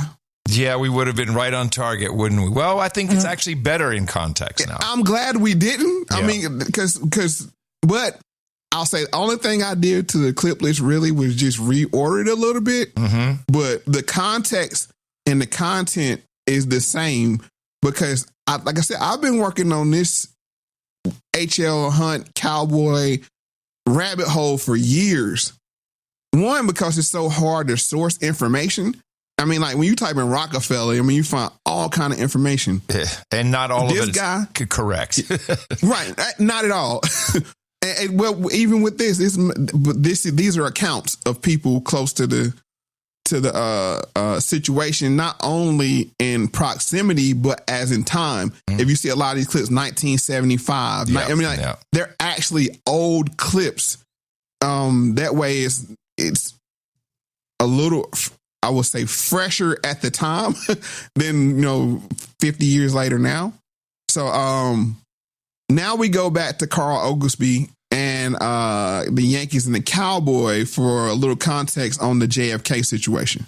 So in this rapid interplay of stroke and counterstroke, just to sum up, we see Cowboys moving against, Yankees move against the Cowboys in 1960. When Kennedy steals the election, apparently, or so the Nixonians still believe, by virtue of hanky-panky carried out by Daley in Chicago and the Johnson political machine in Texas. I mean, the Nixon people come into the 60s believing that they had actually won the election and that they had been screwed, and that Kennedy's political power had been what screwed him. That maybe made him feel a little better a little later on when they turned it all around. We have that first act of theft, of Yankee pilferage within the electoral system. Oh, man. Then we have the gunplay of Dallas, a response to tensions building up over the next 2.5 years. Then that period from 64 to 67 or 68, when people are fooled, when the man who is making war says he is making peace and gets away with it. The man who says he is making social progress actually introduces reactionary social policies and gets away with it, with the liberals cheering.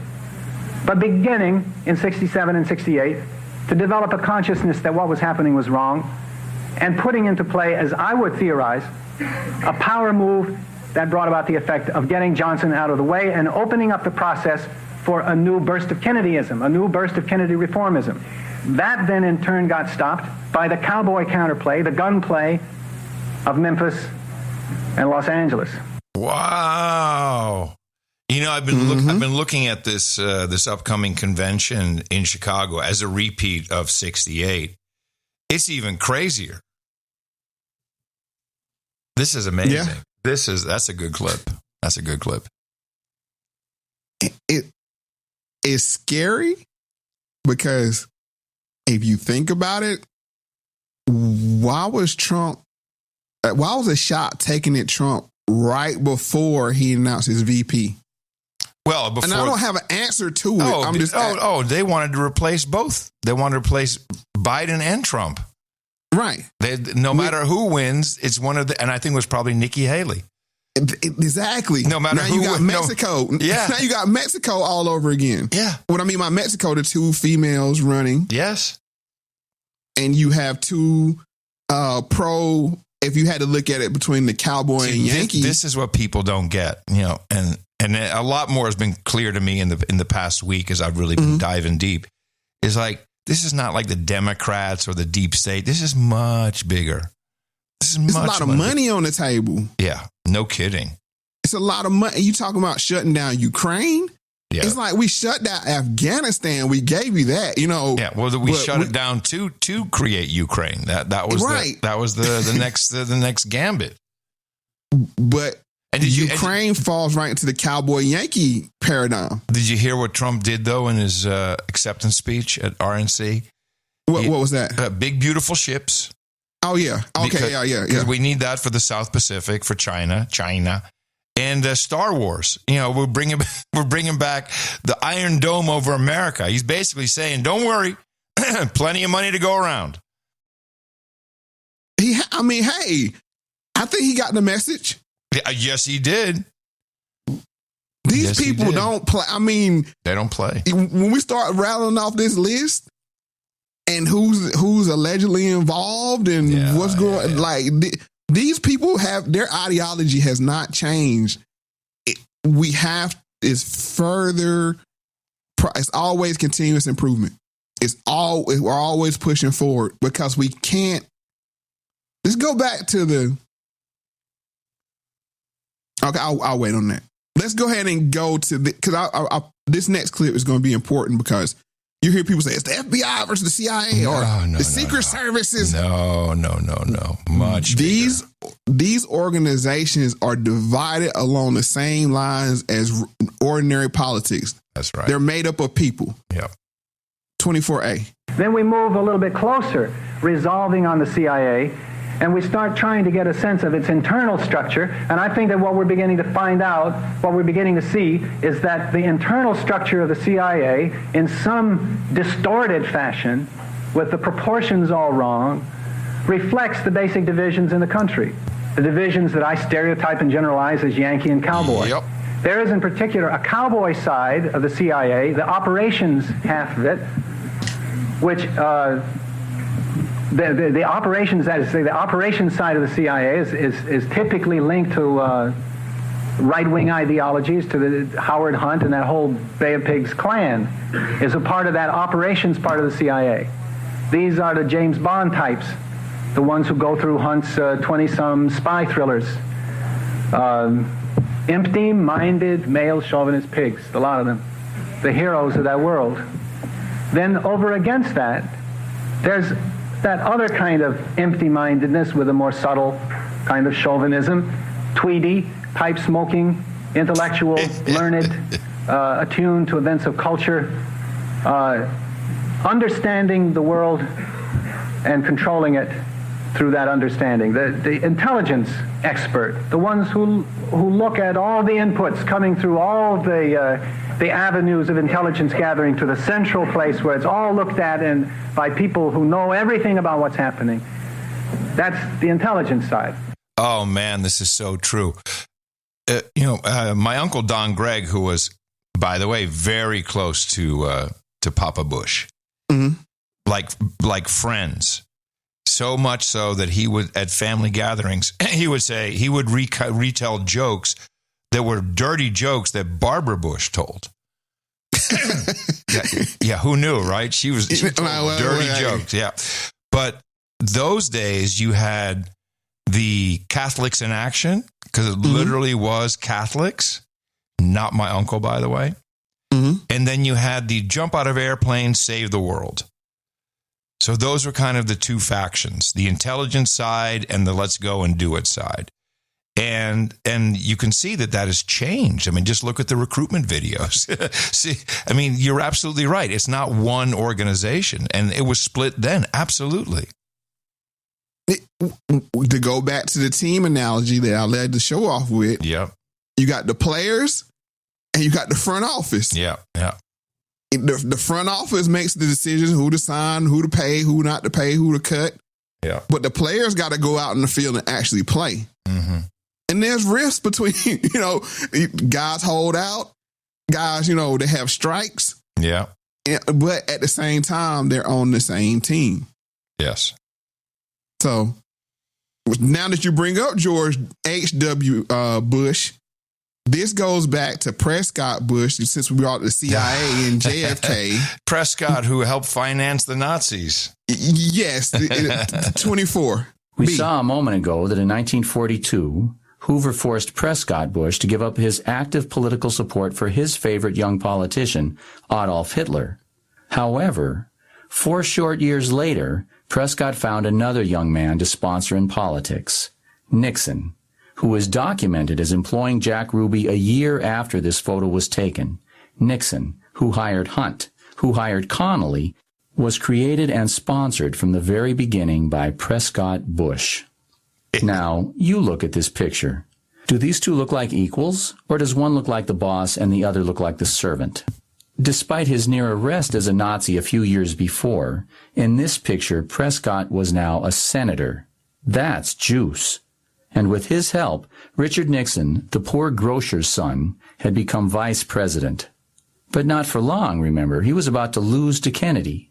Now, you remember, we posed the problem a minute ago that while circumstantial evidence powerfully suggests that Nixon was involved somehow in the Kennedy assassination, the circumstantial evidence does not suggest that Nixon was a powerful devil in 1963 when Kennedy was murdered. He was just one of a multitude of puppets, Secret Service men, FBI, CIA operatives who participated in the assassination, all relatively powerless, getting their strings pulled.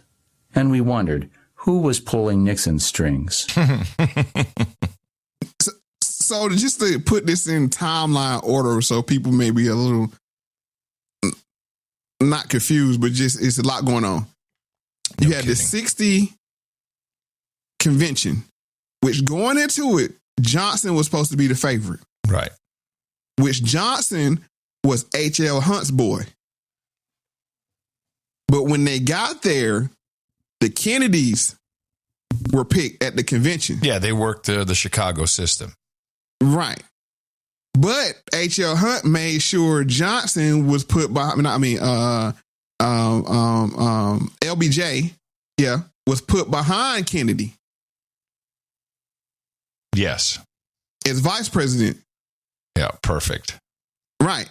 And then they go on to steal the election from Prescott Bush's boy, Nixon, through the Chicago steal.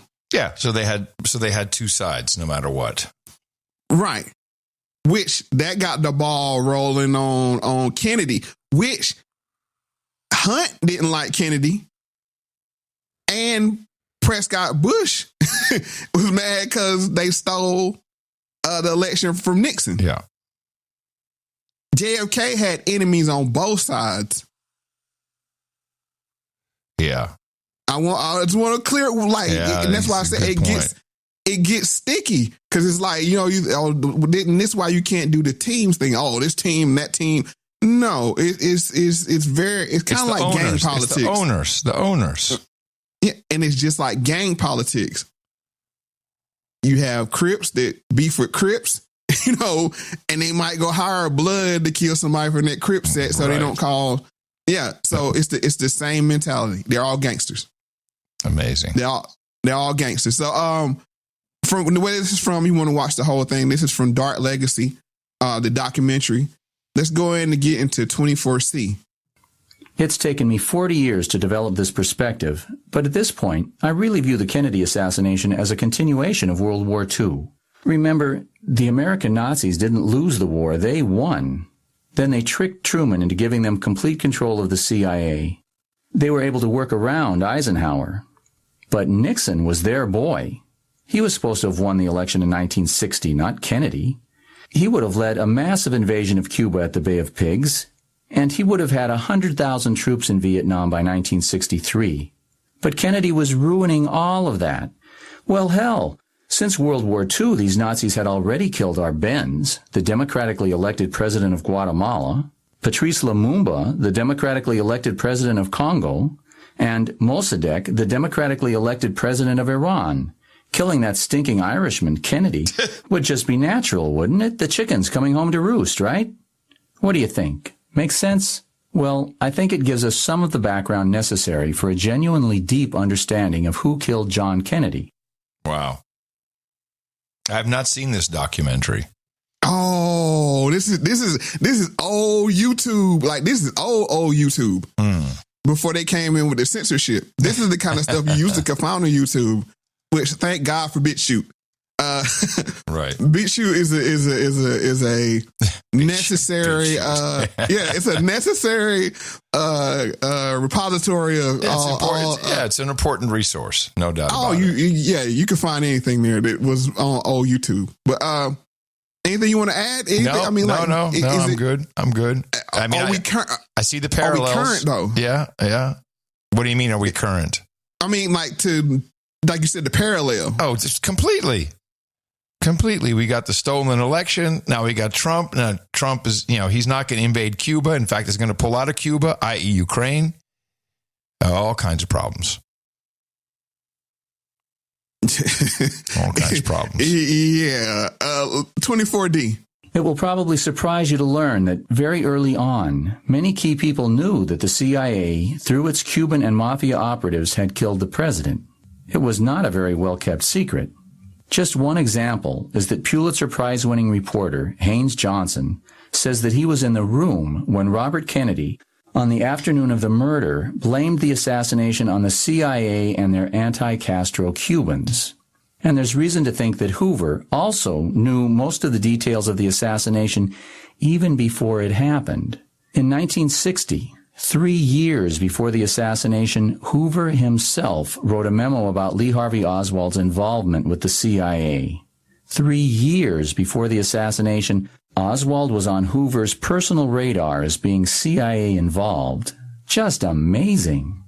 And apparently just the beginning of a long and beautiful relationship between Hoover and Oswald. You see, at the opening session of the Warren Commission's official investigation into the Kennedy assassination, this man, the Attorney General of the state of Texas, Wagoner Carr, calls up the commissioners and says he thinks y'all ought to know your boy Lee Oswald was working for the FBI on the payroll getting $200 a month with the ID number S179. The commissioners decided not to even ask Hoover about it. Why? My guess is they were scared to death he might admit his relationship with Oswald. And there's powerful evidence that Oswald was working for the FBI, spying for them on the CIA. Yeah. What a mess. A mess, indeed. A mess, indeed. And you think you're going to solve this in a weekend? This whole Trump situation? I got it. Yeah, I figured it out. Yeah, water tower. Yeah, I got it. No. Cheney no. No. It's so much. But what the common denominator here is how, we live in I've said this on No Agenda. We live in like this fantasy world of West Wing, Clancy novels. Harrison Ford is our president. And when you see how sloppy this was, and how, although, and this is my prayer, is that the hand of God was in this, it almost looks like with Trump, they wanted people to go nuts. We want conspiracies. We want people to be looking all over the place and running around like their heads are cut off. Well, and I just thought about this just now. You getting a fresh thought. If that would have went terrible, then you have mayhem. Oh, and you know what? And if you have mayhem, you know what's really cool? Why don't you bring all the computers down? Think about that. And then you get the cancel election. Yep. Then you got Joe Biden stepping down to the side. And here she comes. Yep. Yeah. Because it's clear as day. They were, I don't know who, but somebody, there was the order of operation. I'm telling you that the sequential order is just too weird. No, the early election, which was to show that Joe Biden was a vegetable, so we all got that. Then you want to take out Trump before the RNC, and because we would have had people running around with AR-15s everywhere, certainly here in Hill Country. Right. People would have been going crazy. And then that CrowdStrike glitch, no. I think it would have been similar to when MLK was assassinated. Yeah, but the orange version. Yes, the orange version, and with the orange version with the blue screen. Trust me, it would have been crazy. People would have been, here it is, deep state, central bank digital currency, we're all going to die. It would have been total mayhem for weeks, if not months. There's your election issue. And now it's a different ball game. It's a little different now.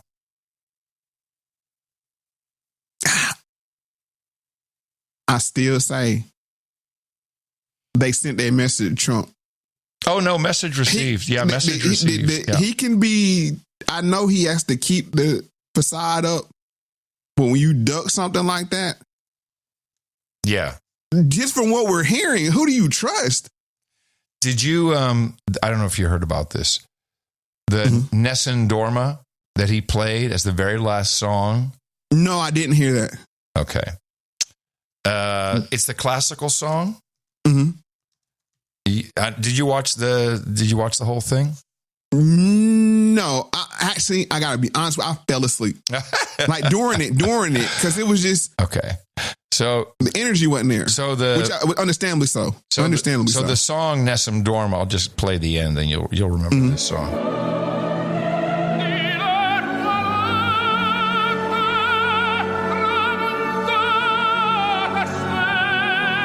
Is that Godfather? What's that? Is that Godfather? Well, yes, but no, it's not Godfather. This is Pavarotti, but it comes from another movie. Here it is.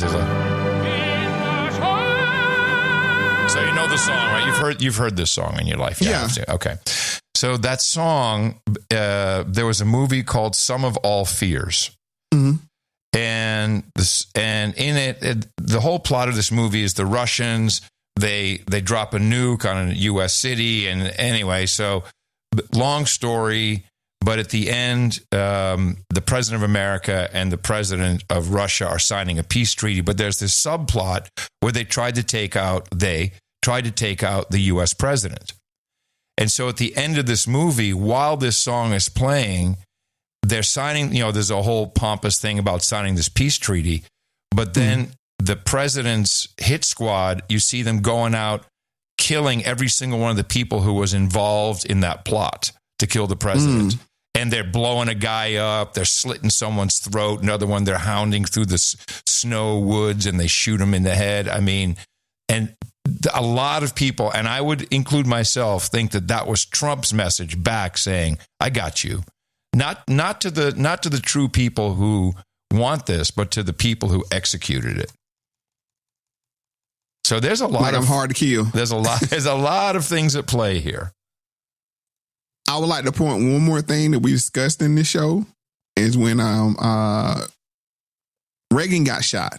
Mm-hmm. Remember, he was held up with Nancy. Yeah. And he only would call her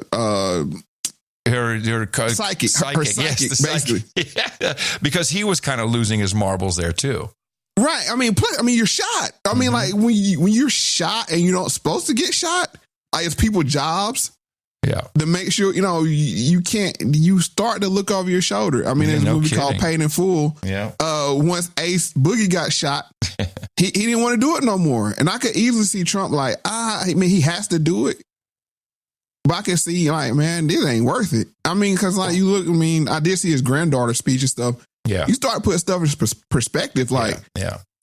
Well, that's really worth it. That's why I think he was leaving out. It's like, hey, don't worry about it. You military guys, you're going to get your money. We'll figure that part out. I think he wants to play ball. All right. So Look, he's been able to do it. He's been able to do it in New York for decades. So he's been able to figure it out. I mean, you can't operate in New York without the mob. You know, the mob, he's got agreements. He's got some stuff. Maybe that's the specialty of him. Yeah, he's going to have to bring his own guys in. I mean, that's what I mean. Yeah, no doubt about that. At this point, he's going to have to bring his own guys in because, as we heard throughout this show, it's so just confusing. Who do you trust? Yeah. They're double, triple, quadruple crosses. Well, that's why I think he brought in J.D. Vance, because J.D. Vance is clearly connected to intelligence through Peter Thiel. So bring the guy into the office next to you. I want to be honest, as a Southerner, I don't like J.D. Vance. I just got to keep. Not a lot of people like him. Yeah, not a lot of people like him. For my reason is just this whole J.D. thing. It's very what's the word I'm looking for? It's stereotypical. It's like, what president goes by JD? I mean, I get it. I mean, I get what he's doing.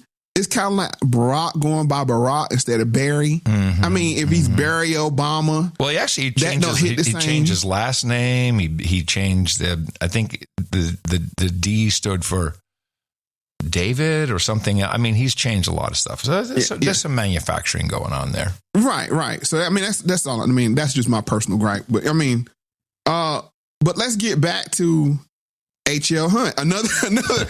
But wait, there's more to kill. 25. Back in the 1960s, Hunt employed a young lawyer named John Curington to be his right-hand man, what might be called a fixer today. Curington is still alive, still an attorney in the state of Texas, and he is also a rancher who, at age 93, still rides a horse and presides over cattle. And he has come forward to share with us his memories of things he witnessed and things he did while in the employ of HL Hunt, and particularly those relating to the murder of Martin Luther King. Curington was an East Texas country boy. He had a quick mind and did well at SMU, where he got his law degree. He served in Korea during the war, where he said it was so cold that the socks froze to his feet. When Curington got out of the Army, he took his first ever paying job at the Hunt Oil Company, keeping track of the oil leases that were presiding over a river of money. He had been on the job a couple of years when he received a message that Mr. Hunt wanted to see him. Mr. Hunt. Mr. Hunt will see you. A lot of things. So before we get into Curington, who he is, I trust him, his word, because coming from where you come from, going back to the Southern thing again, your word means a lot. And it's maybe a regional thing, but when you're from the South, your word is all you got, that kind of thing. And for what you're about to hear next, it's amazing that I would think he would be lying, because I think he would be. It's not because you're Southern, but when you get ostracized in like tight knit communities like that, when your name gets sullied up, it's a little different than being in the city. So, number 26. Well, hello.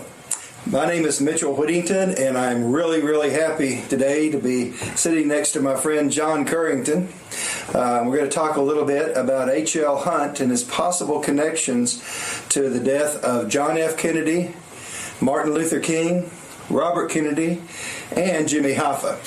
I do want to tell everybody that I think the thing that first caught my attention when John very first called me was the fact that there was one person, Mr. Hunt, H.L. Hunt, that had ties to all four of these murders. And John, I don't think I've ever seen one person tied to all four of these. Have you? No, I have not. No, I haven't either. So that just makes your story incredible to me. And in fact, it's not just that, but also the fact that you live this. I mean, this was your job. No, I've not told enough this story. For H.L. Hunt not to be named, and what I mean in conspiracy theory circles, not in just general, Right. No, they usually stop at Bush. Right. That's people that's going, deep. Yeah. It's like, Bush, Zapato oil and that kind of thing. Like that's for the real conspiracy theorists. But HL Hunt, nobody. And there's another name to add to his list. But we're going to get there. But let's go ahead and do 27 right quick. Was Martin Luther King ever the subject of this Lifeline program? I believe that, in looking backwards, that Martin Luther King probably had more derogatory Lifeline programs than any other person there. And J. Edgar Hoover and Mr. Hunt was in contact not on a day-to-day basis, but on a to-need-to basis. And most of them, not most of it, but a lot of material on Lifeline was furnished to us through J. Edgar Hoover. And it was very anti-Martin Luther King, and Mr. Hunt and Hoover and Lyndon Johnson all thought that Martin Luther King was being supported by the Communist Party, and all of his income and information that he was able to get came through the Communist Party there. Wow, the parallels with Black Lives Matter are pretty amazing. And just to go about who's black and who's not black. Right. Including Hoover. J. Edgar Hoover yeah. is a so-called black man. But I believe that's what they really held over his head. Because when you look into the gay rumors, he lived right on the same street as his number two, who was also his lover. They rode to work every day. They ate dinner every night. I mean, what was the secret about that? But if you go back and listen to the older shows, they went and cleaned his file up and removed everything that could link him to being black. Yeah. And they went to talk to his black family and said, "You don't talk about this." So I think that was the real leverage that was held over Hoover. Hoover used Hunt. Hunt used his radio stations to pump out things about King. King is backed up by the communists in the Tennessee school. I mean, it's so crazy. It's so crazy with all what was going on, but there's more. But before we do that, we got to thank some more people. There's more. I like brand new money. I don't want any money around me that's not. I'd almost rather have a new one than an old 20. Now, that's kind of dumb, isn't it? But there's something about new money that excites you. You like $100 bills? Oh, yeah. I like new money, too. Oh, most beautiful thing on earth is a $100 bill. I hadn't seen a woman as good looking as a $100 bill. There's something about a $100 bill that excites you. Yeah, that's right. Yeah, we did receive a couple of $100 bills, and we have some other donations as well, which we appreciate every single one of them. We'd like to thank Dustin Zimmer for his $40. No note, but we'll take your value for value contribution. Thank you. James Pierce, $33.69. He says, donating two of my favorite numbers. I've learned so much from listening to the show. I'm going through the back catalog. I'm on episode 45. Can't wait to listen to the rest. God bless. And can I get some Moe Karma? Well, of course you can. We got you, brother. No problem. You've got Moe Karma. The window washer, $33.33. He just says information. All right. Rain Relaford, $33. Payment from Rain. Thank you. Christy Carlton, $30. Kyle Tack, $30. Thomas Starkweather. There's our melodious owl. Vanessa Steinebach, $30. No notes, but we appreciate your support. Carol C., $25. Thank you for all you do. Baroness Carol Ann of Southern Colorado. Dame Jen in Athens, Georgia with $25. Sam Smock. Another name I recognize. The $25 said it's been a privilege to be along for the ride with this show. Moe, not only are you the deep-thinking documentarian this generation needs, but you stand with unshakable courage for what you believe in. Now I want to hear some of your music. Adam, you're great too. All right. C. Delaney, $22.22, no note. Aaron Sneed with $20. And Andrea Jackson, $20 in advance. She says, I have a feeling a show is coming. Well, here it is. Bo Baldwin, $20. Benjamin Barlow, $20. David McNally, $20. David Jones, $20. SV, $20. Joshua Goodson with $15. We have Mark Asher with $12.19. We'll take it. Bonnie Blankshane with $10. Donald Davis, $10. He says, stay chisel. 10 from Michael Kilgus. Michael Talbot with $10. Paul Branham with $5.55. Vincent Farrell with $5.55. Great show, he says.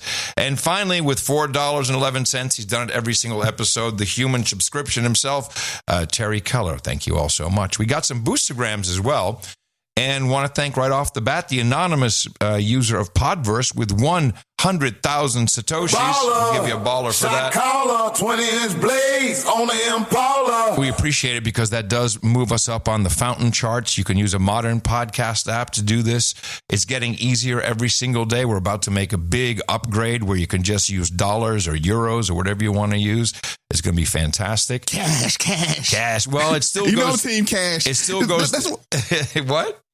You know I'm Team Cash. That's one of our great divides. You're Team Bitcoin. I'm Team Cash. So I mean, under the hood, it'll still be Bitcoin, but it'll look like cash, Mo. Don't worry. Thank you. Just like cash looks like cash and not paper. It's the same thing. Works for me. He has a note. He says, any chance you can cover the Kemet as pyramid creators? Newer theory about the secret of the pyramids ties together with the Freemasons, the meter, the Great Floods, pyramids in America, African supremacy in Europe, and more. The Great Pyramid, K 2019 by Femi Krasnicki on his YouTube channel. I don't know if we'll get to that. Email me something on that, though. Yeah, mofactz@gmail.com. Boob donations, 8008 from Ace Ackerman, who always sends in for every single episode. So he has a couple of them here. We appreciate that. We've got Ryan with 3333, another great episode, but sad, only 2 remaining. That's right, only 1 at this point. JD comes in with the 1,000 sats for using Podcast Guru. Hey, Moe and Adam says user 374-25678 with 500 sats. Keep them coming. Says Ty Robinson with 333. We got 111s from Sumquack. And Mark C., snake in the chimney, bear in the bird feeder sounds like a metaphor for where we are right now, he says, with 100 Satoshis. Bear in the bird feeder. That's right. Thank you all very much. We appreciate your value support through the PayPal, through the Cash App, and, of course, the modern podcast apps. Again, that helps also when you boost big. That shows up in the top 10 on Fountain episodes and show lists. It's a big deal. Thank you for that. And remember, you can support us by going to MoFundMe.com, MoEFUND.me.com, or Moe Factz with Adam Curry. Go to the donation page. And thank you once again. Remember, Last Chance to Dance, episode 100 is next. All right, so we're going back to John Curington, and this is part 3. And I believe that Mr. Hunt had word of the assassination within 10 or 15 minutes after the fatal shots were fired. The first thing Mr. Hunt did was call me and ask me to round up as many young ladies as I could, go down to our Dallas office and call every Lifeline radio station, which was over 600 stations, and ask them to not play a Martin Luther King program that was scheduled within the next 24 or 36 hours, which we did there. But right after the assassination, Mr. Hunt began to receive more threats from people who believed that he had an influence in the shooting of Martin Luther King. His home was out on Lawther Drive there in Dallas on a 12-acre estate. But he was receiving almost a continuous flow of telephone calls, which were anti-Hunt and pro-Martin Luther King. There were shots even being fired over the top of his house. Wow. Yeah. Not that big a secret. But it's hidden in history. Yes. They were taking shots at his house. Amazing. Amazing indeed. So now we go back to the MLK Tapes podcast, and this is the 125 reasons for you to take responsibility for the MLK murder. When Hoover invited Hunt to come to Washington right after King had been killed, it allowed for more private and personal conversations than either man was willing to have on the phone. Curington wasn't privy to any of that. I have no earthly idea what they talked about, but I believe that J. Edgar Hoover, H.L. Hunt, and Lyndon Johnson were putting themselves into a holding pattern where if anything did surface that would suggest they had advanced knowledge of this, they wanted to have as clean a path as possible. Of course, a totally clean path was hard to be certain of because the alleged killer of Dr. King had not been captured, and no one could be sure what he might reveal once he was, assuming he was captured alive. At that time, H.L. Hunt and Joe Civillo, the powerful mafia boss, both lived in Dallas. The two men were not what you would call friends, but they shared a respect, stayed out of each other's business, and once in a while might meet at Civillo's place out at the airport, where, according to Curington, Civillo might offer a short lesson on how to get away with murder. Civillo's, in comments to Mr. Hunt, told him that, hiring somebody to kill someone was no problem at all. But immediately after that killing was done, you either had to, one, destroy the person who did the killing, or if the man got indicted, you had to make arrangements that that man pled guilty so he could not testify in open court as to what he knew or did not know on a particular crime there. Got to get rid of the assassin. With Jack Ruby and Oswald as well. Yep. Same thing. Yep. Well, they didn't go with the option one. They went with the option two, 125,000 reasons. Mr. Hunt called Percy Foreman one day, and he told Mr. Foreman that he had a young lawyer in his office that had come up with a lot of ideas as to why James Earl Ray should enter a guilty plea in the killing of Martin Luther King. And the young lawyer was myself, and he asked if I came to Houston, would Percy Foreman visit with me and go over the theories that I had jotted down. And Percy Foreman agreed to do that. I left the next morning. Curington made the quick flight from Dallas to Houston, took a cab from the airport, and arrived at Foreman's office. He was not empty-handed. I had a briefcase with $125,000 cash in it.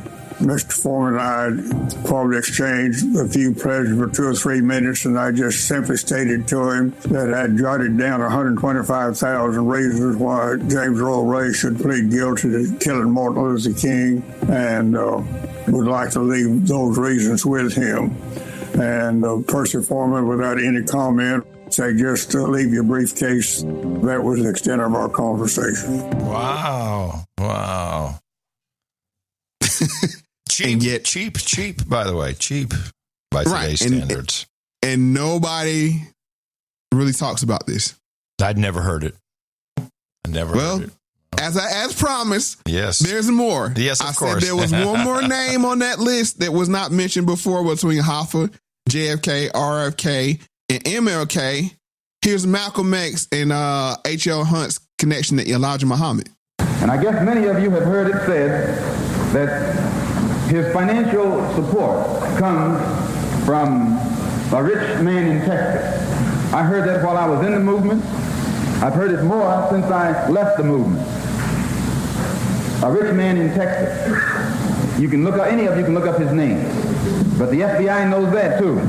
But they still don't touch him.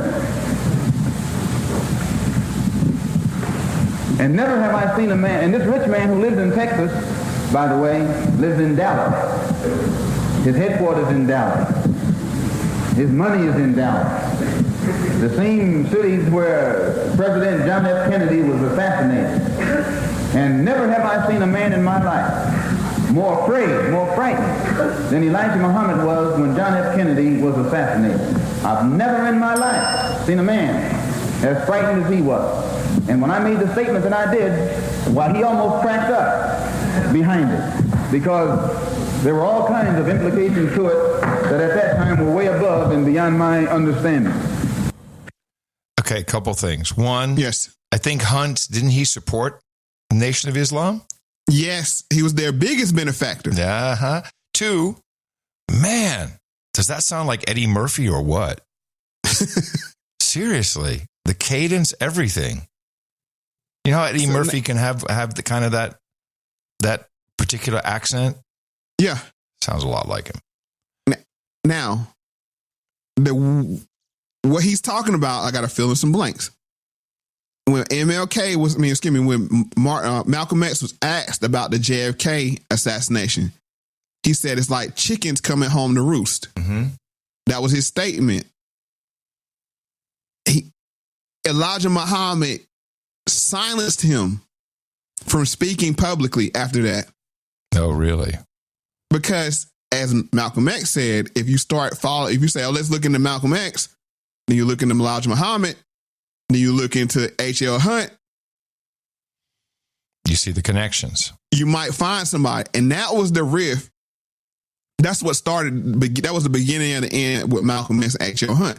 Malcolm X and Elijah Muhammad. Because he was silenced, then comes the rumors of the young girls and all of that. Yeah. Through media outlets, no doubt controlled by Hunt. Oh yeah, they actually came and got the FBI came to him, Malcolm X, him being Malcolm X, and tried to get him to rat. And there's video of it, him being questioned, which I find strange. Like there's video because you can use the video to say, "Oh, he's talking to the FBI." Right. Wow. But Malcolm X in his next clip goes even further to talk about the connection between HL Hunt and the NOI. I mentioned the conspiracy between the Muslims and the right wing in this country. I know for a fact that there is a conspiracy between Muslims and the Lincoln Rockwell Nazi and also the Ku Klux Klan. There is a conspiracy. Describe this conspiracy. Well, the Ku Klux Klan made a deal, or were trying to make a deal with Elijah Muhammad in 1960 in the home of Jeremiah X, the minister in Atlanta at that time, who was present as the minister in Philadelphia. They were trying to make a deal with him to make available to Elijah Muhammad a county, a size tract of land in Georgia or South Carolina, where Elijah Muhammad could then induce Negroes to migrate and make it appear that his program of a segregated state or separated state was feasible. And to what extent these negotiations finally developed, I do not know, because I was not involved in them beyond the period of December 1960. But I do know that after that, Jeremiah, who was the minister throughout the South, could roam the entire South and the Klan not bother him in any way, shape, or form, nor would they bother any of the black Muslims from then on, nor would the black Muslims bother the Klan. Are you inferring then that because of this conspiracy the attempt was made upon your life? Ask that again. Are you inferring that because of this conspiracy the attempt was made on your life? Not necessarily that conspiracy. The attempt was made upon my life because I speak my mind and I know too much, and they know that I will speak it whether they like it or not. Pardon me? Yeah. So HL Hunt was a big, I had to put some thread between that. HL Hunt was a big contributor to the KKK as well. So here you have this guy playing both sides. Both sides. That's right. You got one side, the KKK, and then you have, and the NOI, as I started off the whole show with the slur white devil, that's most known, go back to the NOI and Malcolm X and Farrakhan. So now you got a white man and HL Hunt, alleged white supremacist and HL Hunt, who has possibly the blood of two of the biggest black leaders in American history on his hands. And at the same time, he's funding the narrative and the propaganda of the white man being the devil. Yeah, that's what you want to do. That's crazy. That is crazy. And the fact that nobody talks about this. Nobody. And once again, they stop at Farrakhan. They say Farrakhan had Malcolm X knocked off. That's the narrative. Oh, yeah. Well, you got to put it somewhere. Right. So just going into the propaganda that Farrakhan pushes about the white devil, I'm not going to go full YouTube, you know what I'm saying? All of that, how the white man was allegedly created. I'm not doing that, because what he does here, and this is why I like what Neely Fuller does, he separates white people from white supremacy, because white supremacy is a choice. It's a choice. And if you didn't do that, then you'd be just worse off. You're saying, oh, you're born that way. It becomes reverse racism. Right. Right. Listen what Farrakhan says and think, if it wasn't for HL Hunt's money, none of this would be global. This message wouldn't be global. 34. And if you look at that white man, he's a lying thing and a murderous human being. There is no human being on earth that has murdered more living things than the Caucasian. He's a murderer and a liar. Take it or leave it, brother. You cannot accept dark rule. Right. So God is ending your world. And the only way, white folks, you can come out of this, because you cannot be reformed. You cannot reform a devil. All the prophets tried and failed. You have to kill the devil. What are you saying, Farrakhan?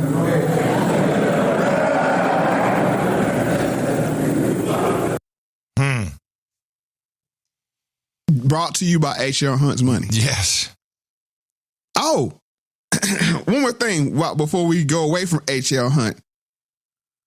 You know who HL Hunt's family is? Please do tell me. Casey Hunt? No, the owner of the Kansas. You were close. The owner of the Kansas City Chiefs. Oh, right. Wasn't he his son involved in the starting of the whole NFL? The AFL. I think AFL, yes. Right. So yeah. Kansas City Chiefs. How about that? Kansas City Chiefs, Taylor Swift. Yeah. That whole Taylor Swift and Kelsey thing was a parading of white supremacy. Not only that, but white relationships, white. It was the peak. Whiteness. But it was more about the dating mating ritual. Yes, that's what I'm looking for. I gotta be careful I say this. A strapping, athletic, how about all American, Mo? Yeah, it's about Herculean though. This big, large, strong white specimen procreating with this blonde, stereotypical beauty, fair, you know what I'm saying, white woman. That's why that thing was paraded like it was. Interesting. Don't get it twisted. But what was she confused of? Worshiping the devil. Yeah. Oh, yeah. Witchcraft, baby. And here's the thing. She's allegedly Jewish. Oh, really? Oh, yeah. Could be. No, I'm just saying, if I say something, I got that, you know what I'm saying? I've you got receipts. Done the education, as Kanye said. Yeah. I did the education. But that goes to show you, we can make who we want to be white when we want to make them white. Of course. How is it, you know what I'm saying, they present it that way? But I'm just showing you that this thing goes super deep. And it's all about causing confusion, because that's what the devil does. Steal, kill, and destroy. That's what he does. He's the author of the confusion. And and this is just me, my personal belief, I don't think it's genetic, because like I said, we got to be careful when we do that, because we become what we're trying to destroy. I think we don't wrestle against flesh and blood. I think we wrestle against principalities on high. What does that mean? Right. The dark powers. Exactly. And we're going to talk to the devil. We're going to hear from the devil himself later. But let's go ahead and finish up with Farrakhan first. Did you give him our number? Or what did you do? I got connections. Okay. Why does Muhammad and any Muslim murder the devil? Because he's 100% wicked and will not keep and obey the laws of Islam. He's a snake of the grafted type. And if he's allowed to live, he'll sting someone else. It is not the color of the white man that's the problem. It's the mind of the white man that's the problem. The color can live on if God wanted to be so. But the mind of white supremacy has to be destroyed. Whoa. Okay. And that's why I said it's sloppy how he does it. Yeah. Not. Hey, look! Don't kill me. Well, I mean, what I mean by that is when you conflate white with white supremacy. Yeah, that's It gets very. What it does is it loses potency, and this is why I have to keep. And people are like, why are you on Fuller? Why are you on Fuller? Because it's less confusing when you lay it out how he does, and it's more effective. And it actually goes to solve the problem. What we're trying to do is bring in a system of justice where nobody's mistreated and everybody gets the help that they're needed. How can you go wrong with that? But no, I'm going to be honest with you. White supremacy is a death cult. Oh, for sure. They are hell. And if I said, and you know what the funny thing is, if I said lizard people, if I put it's easier to understand or not as polarizing. Right. Which is why the name is there. Exactly. That's exactly right. If I said any other term, we wouldn't have a problem. But the reason why I call them a death cult is every time something is created, it's somebody that stands up in that room and said, how can we use it to kill people? Yeah. Nuclear energy. Here's free, cheap energy. You know what I'm saying? Let's kill people. Right. Somebody stands up in the back of the room. It's always that shadowy figure. You know what I'm saying? The steps forward. It's like, but how can we kill people with it? Yeah. And the reason why is we're going to get, when we talk to the devil, he's going to explain to you why. But I'm just saying that's what it's not how can we use. They should have the reputation of when we come here, just to go back to the, 1493. When we came to America, we brought our technology and we brought our whatever and created better with the Indians. When we go around the world, we bring, you know what I'm saying? Like we should bring, and the thing is, as an American, now that's on my face card as well. You know what I'm saying? Yes, because we get tagged with that, like you Americans, that kind of thing. It's like when we go places, do we make it better or worse? If you live in sandy desert areas, probably a lot worse. Yeah, I mean wherever. I mean, like whether it's animals, wherever it is, it's. And you know what? We fund that by our lust for things. Yeah. No, nobody cares. There's a little small child in China. I know I'm on the soapbox here, but just bear with me. Nobody cares about the little small child in China that can get his fingers cut off, sewing together some Nike tennis shoes. No, even better. How about the little black kid in Africa digging with his hands for lithium and other stuff? Save the planet. You say, for who? Yeah. You say, just think about that. You're trying to save the planet. For who? His planet is ruined. His existence is ruined. So I'm sorry. But it's just like we have to look at ourselves because we're part of the problem. We're complicit. Yeah. All we have to do is stop. Right. Good luck. 36. Not that the white man can't survive and make it into the hereafter. He can. But he's got to die here.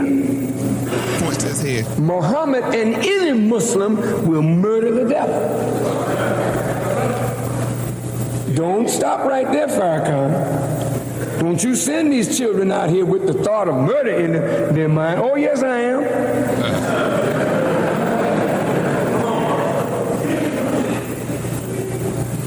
It's putting to death time today. You know how mommy said when it's time to sleep, you've been raised in hell all day? Betty, bye-bye. Time to go bye-bye. Time to go to sleep. Well, it's time for the white man's mind to be put to eternal rest. See? That's not at all controversial.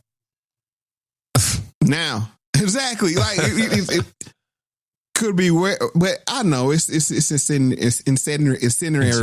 Yeah. Incendiary. Yeah. Thank you. On purpose. I mean, that's how you make headlines. I mean, we're all guilty of it in the content space, right? Yes. We want a spicy tweet. You know what I'm saying? We want a spicy head. We're all guilty of it. We're all guilty, but it's brought to you by the funds of one of the richest men in American history, HL Hunt. That's the one that kept the ball rolling for them. And what does it end up with? The following clips is from Mr. Shahid Bolson, a quote-unquote white man who has converted to Islam. 37.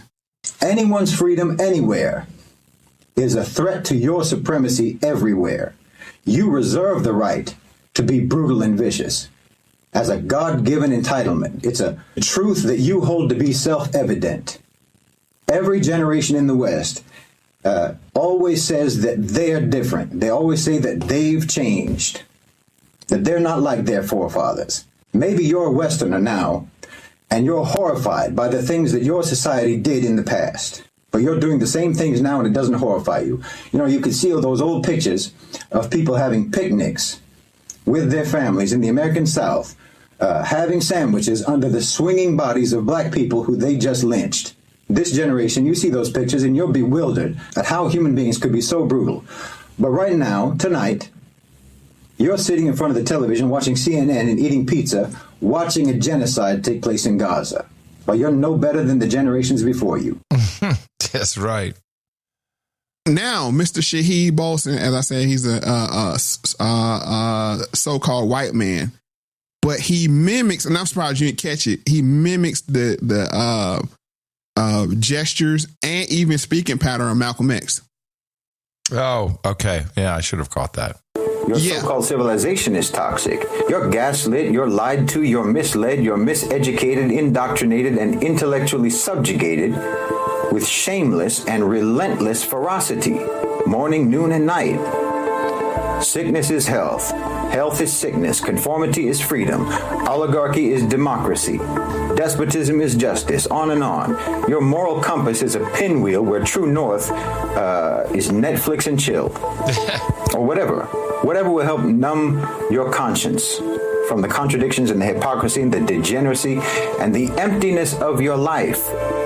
Because meaning and purpose and value have been robbed from you by your so-called civilization. Because you can barely find anything that you were taught to believe that your country stands for that isn't the complete opposite of what your country actually does. Yeah, universally true around the world. Absolutely. So we're at 38. Did you hear that? Did you pick up on the cadence? Oh, yeah. Oh, definitely. Definitely. He's setting the Muslim world on fire. So what my point is, HL Hunt pushed that ball and this snowball is picking up speed. Now it's like, is that intentional?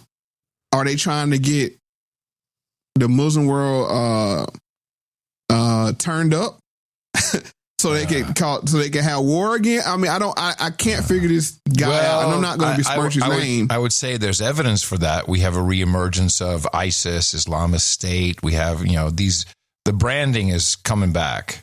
Yeah. So it's possible. Do we have a 39? We do. Okay, 39. What this is it's just a term. They're always trying to relabel the system, whether it's, the Western establishment. This is the newest term coming out of Australia. Me. It's a word I hadn't heard until a viewer, a Credlin viewer, nominated it. Controligarch.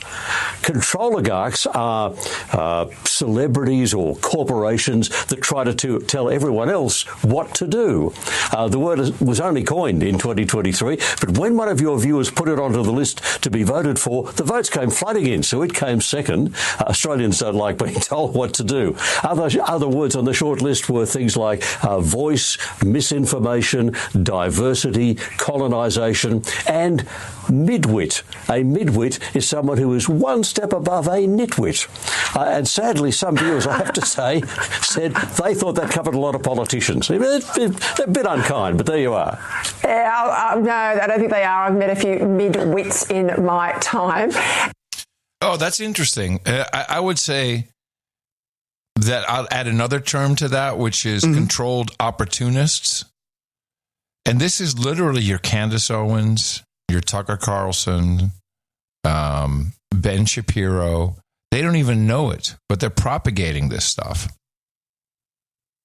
Yeah, and they're allowed. They're allowed encouraged. Encouraged. Because you think about it, YouTube can easily censor them, shadow ban, that kind of thing. It's let's pump them so that they fuel the outrage.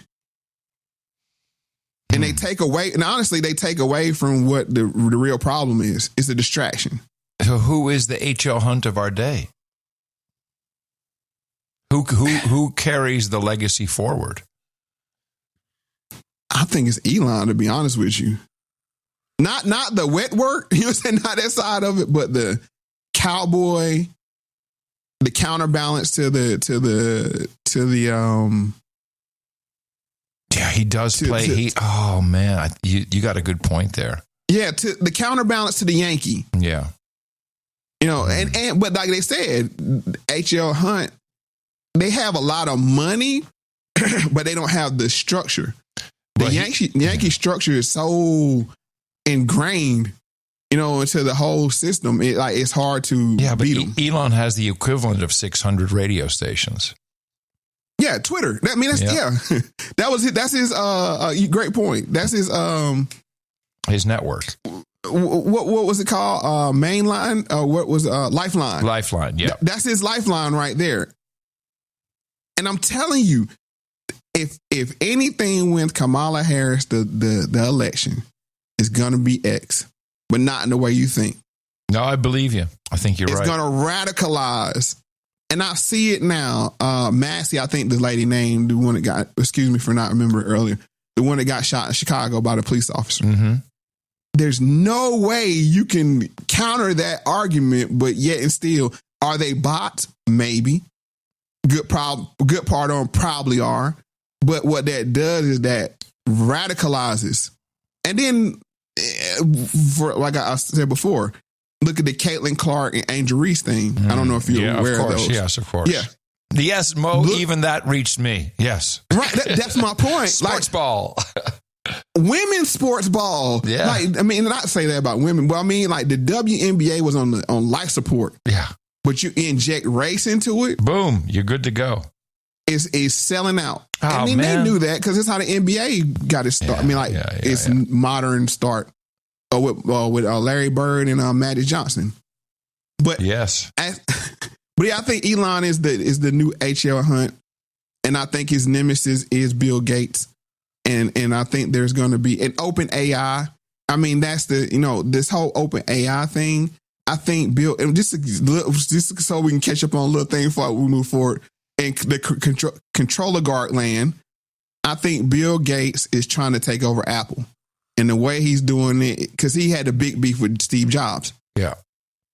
The way he's doing is open AI. You see open AI is giving what? Siri? Mm-hmm. You know what I'm saying? They turn over basically Siri to open AI. I think that's his back door. I think OpenAI has always been a Microsoft company.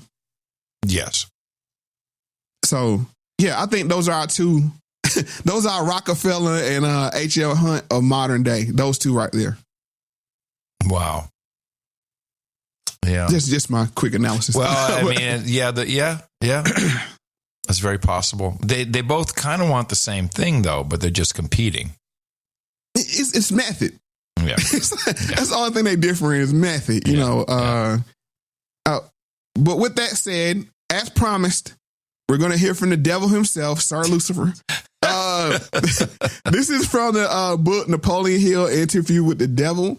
And the story behind this is I think he went to a trance or something.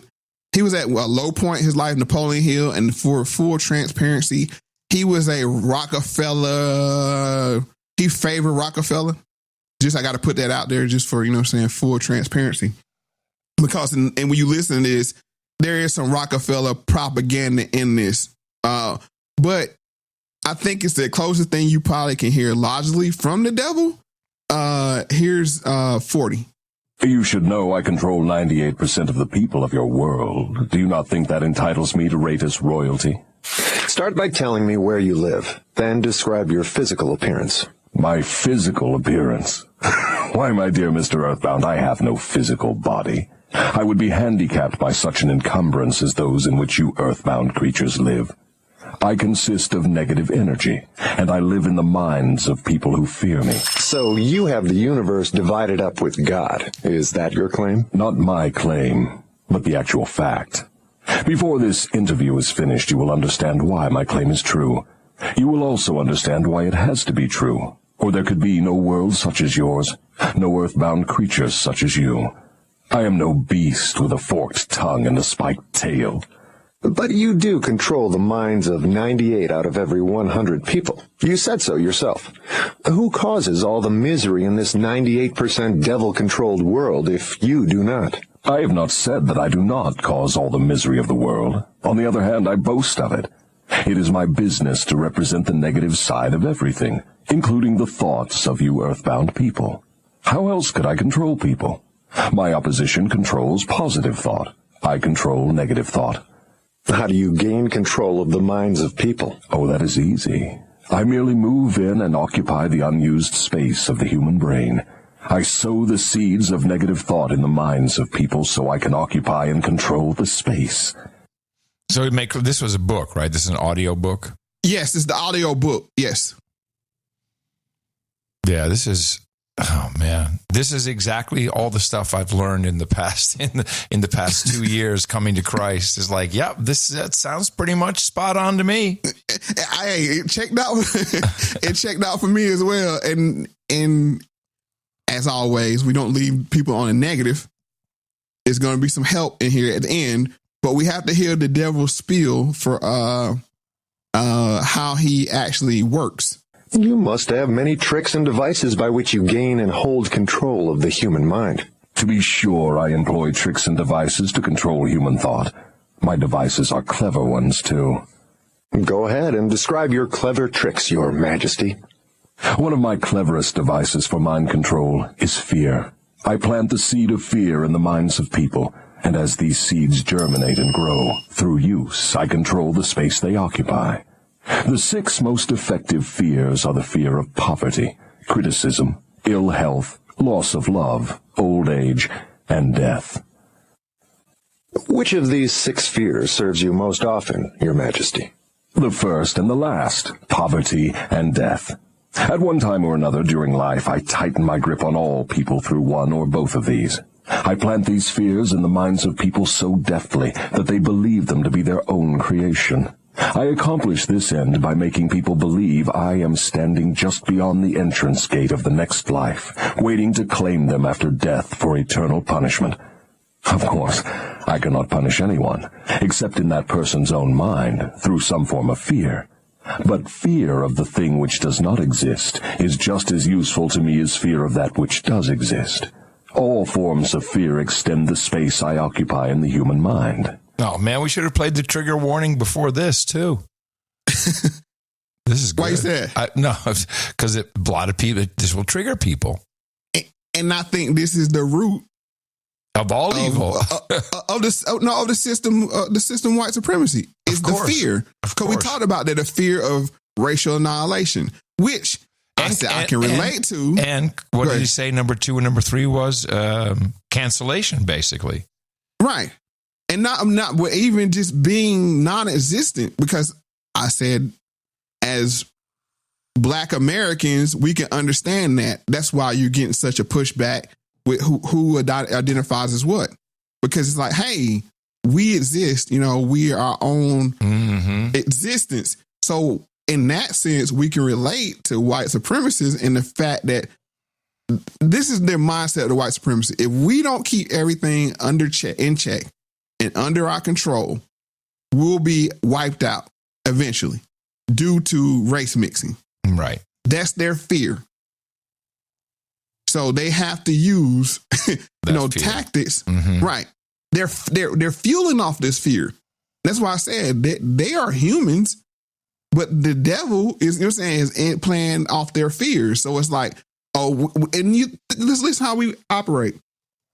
We attack and call it defense. And when I say we, like in America, we go abroad and call it defense. Defense, yes. When we got drones flying over other people's heads night and day, that's defense, though. Why is that? Because if we don't do that and we go to sleep at the wheel, then they'll take control. Like you said, we don't hear about the Ottoman Empire. We don't hear about any of it. They keep all that under wraps because if people learn about these things, maybe they want to learn, maybe they might take interest in it. So I understand their fear. It's a rational fear. I get it. But what's irrational is being inhuman to other human beings. That's what I can't get. And that's why I get lost at. Well, culture has taught us this, Mo. I mean, that's... Yeah, we kill what we don't understand. I mean, yes, exactly. We kill every bug. Just think about that. Only 10% of bugs probably can bite us. But if it's in our house, we kill it. Well, snakes and scorpions, I think, is okay. Well, I mean, even most snakes are non-poisonous. No, true. Serpents. Yeah, but what do we do? It's our natural instinct. We don't understand it. Fear actually, kicks in. I got to be honest. I actually put them under a glass and I throw them outside. I'm kind of that guy. I let moths out too, but I'm just saying, like, you catch me off guard. Stomp. I'm that guy too. You know what I'm saying? Like, I mean, I'm making it I can catch flies. Yeah. I know how to do it, and then I shake them up so they're a little dazed, and I let them go outside. And like I said, if you catch me off guard, you know what I'm saying? Like, smash. You know what I'm saying? Like, with the flip flop. But like, if yeah. So it's a human response. I get it, but it's an irrational fear. Tell me it's a Gucci flip flop. No, it's actually a Adidas slide. Okay, a slide. Yeah, a slide. Yeah, not a thong flip flop. Let me clear my good name up. No, it's a slide, not a thong. Yeah.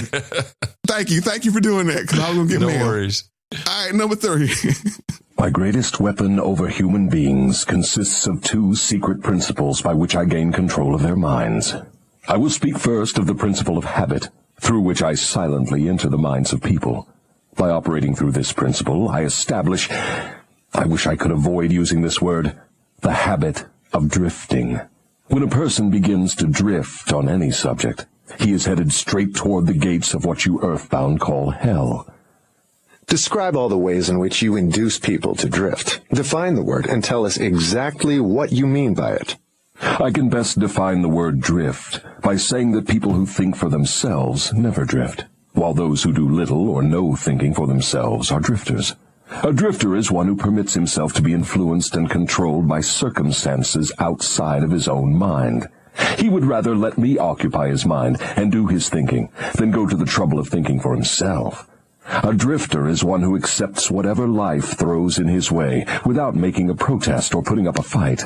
He doesn't know what he wants from life and spends all of his time getting just that. A drifter has lots of opinions, but they are not his own.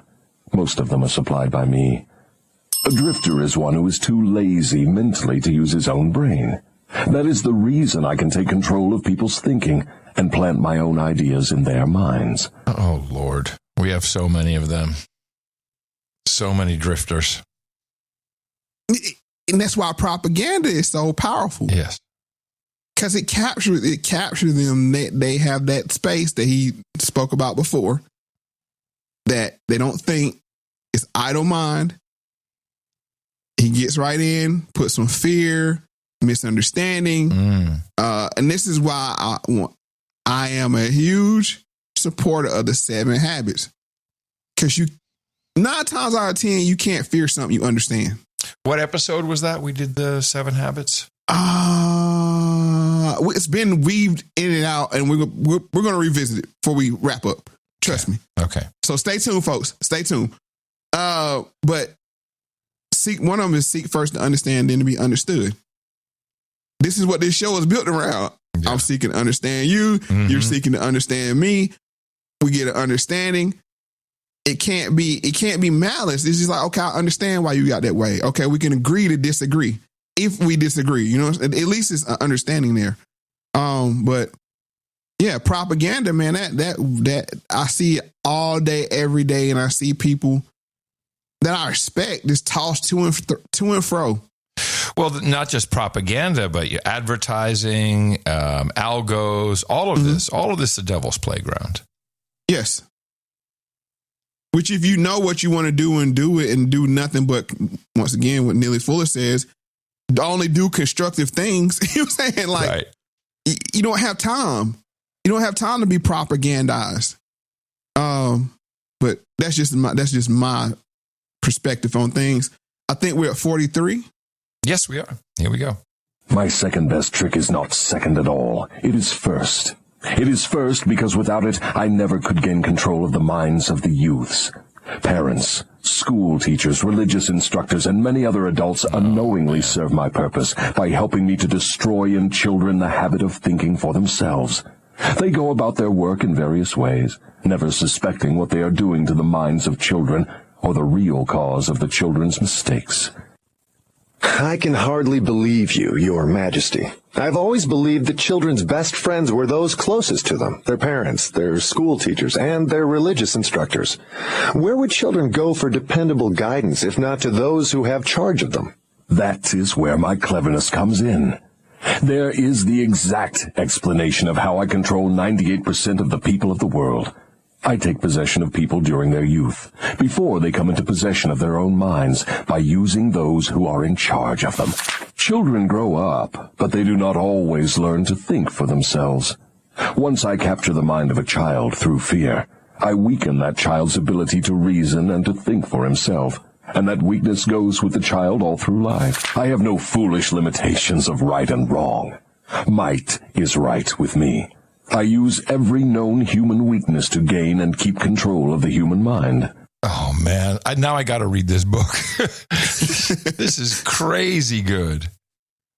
Wow. I believe that I don't know how he accessed them, but I do believe that it sounds it. You can't access them. I mean, you hear celebrities say that all the time, but I just find it fascinating that he gives you the blueprint of how he works. And in this next clip, he gives 10 reasons. You can stop it after each one. We can discuss. I might even want to make 10 separate clips of how you beat him. Protection against drifting lies within easy reach of every human being who has a normal body and a sound mind. The self-defense can be applied through these simple methods. 1. Do your own thinking on all occasions. The fact that human beings are given complete control over nothing save the power to think their own thoughts is laden with significance. Do your own research. Think independently. Yes. Which, by the way, we were encouraged by the mainstream media. Don't do your own research. Are you crazy? Said Anthony Fauci. It was a slur. It was a slur. A total slur. Total slur. Okay, let's go to number 2. 2. Decide definitely what you want from life, then create a plan for attaining it, and be willing to sacrifice everything else if necessary, rather than accept permanent defeat. Oh, this is also if you want to be successful at anything. Mm-hmm. Yeah. By the way, so the reason why this is hitting me so hard is because, for 2 years now, I've been reading my Bible every single day. Mm-hmm. Different days, I might do a needle drop. I do different plans. I've done a million different things.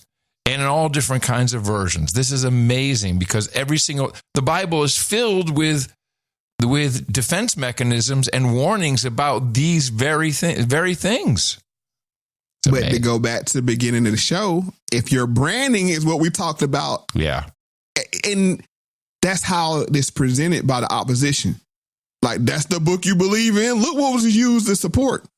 Right. People will never get to it. And like I said, you choose your own adventure. But look, you might not believe in God, but listen to the devil on this one. Number 3. 3.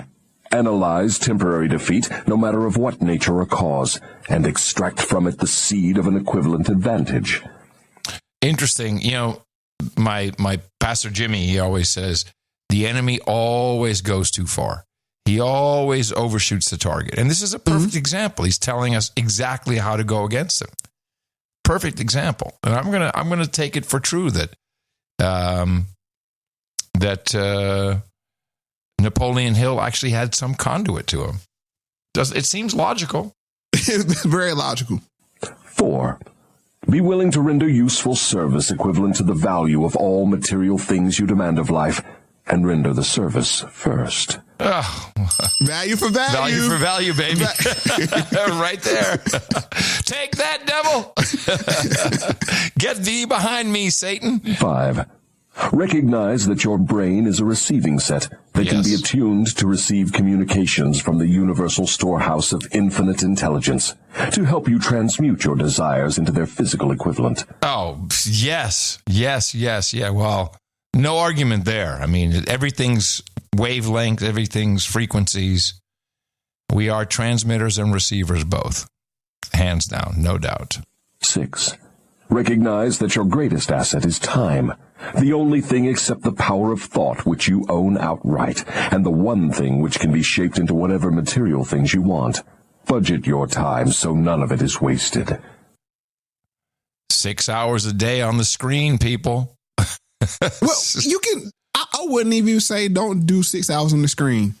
What are you doing with the 6 hours? Well, yeah, that's my point, of course. Because, like, honestly, you know what I'm saying?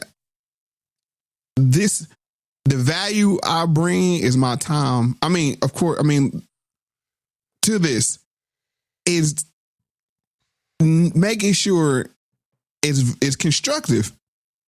You know, I try to make sure, like, at the end of the end of this show, don't leave people, you know what I'm saying, gloom and doom.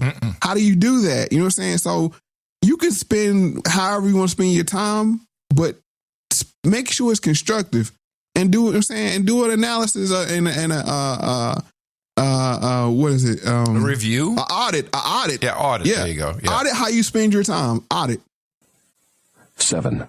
Recognize the truth that fear generally is a filler with which the devil occupies the unused portion of your mind. Amen. That it is only a state of mind which you can control by filling the space it occupies with faith in your ability to make life provide you with whatever you demand of it. Yeah, that's right out of Anthony Robbins, man. When I guess in a way it was my early beginnings of me starting to figure out life. I got the Power Talk tapes, which came on cassettes.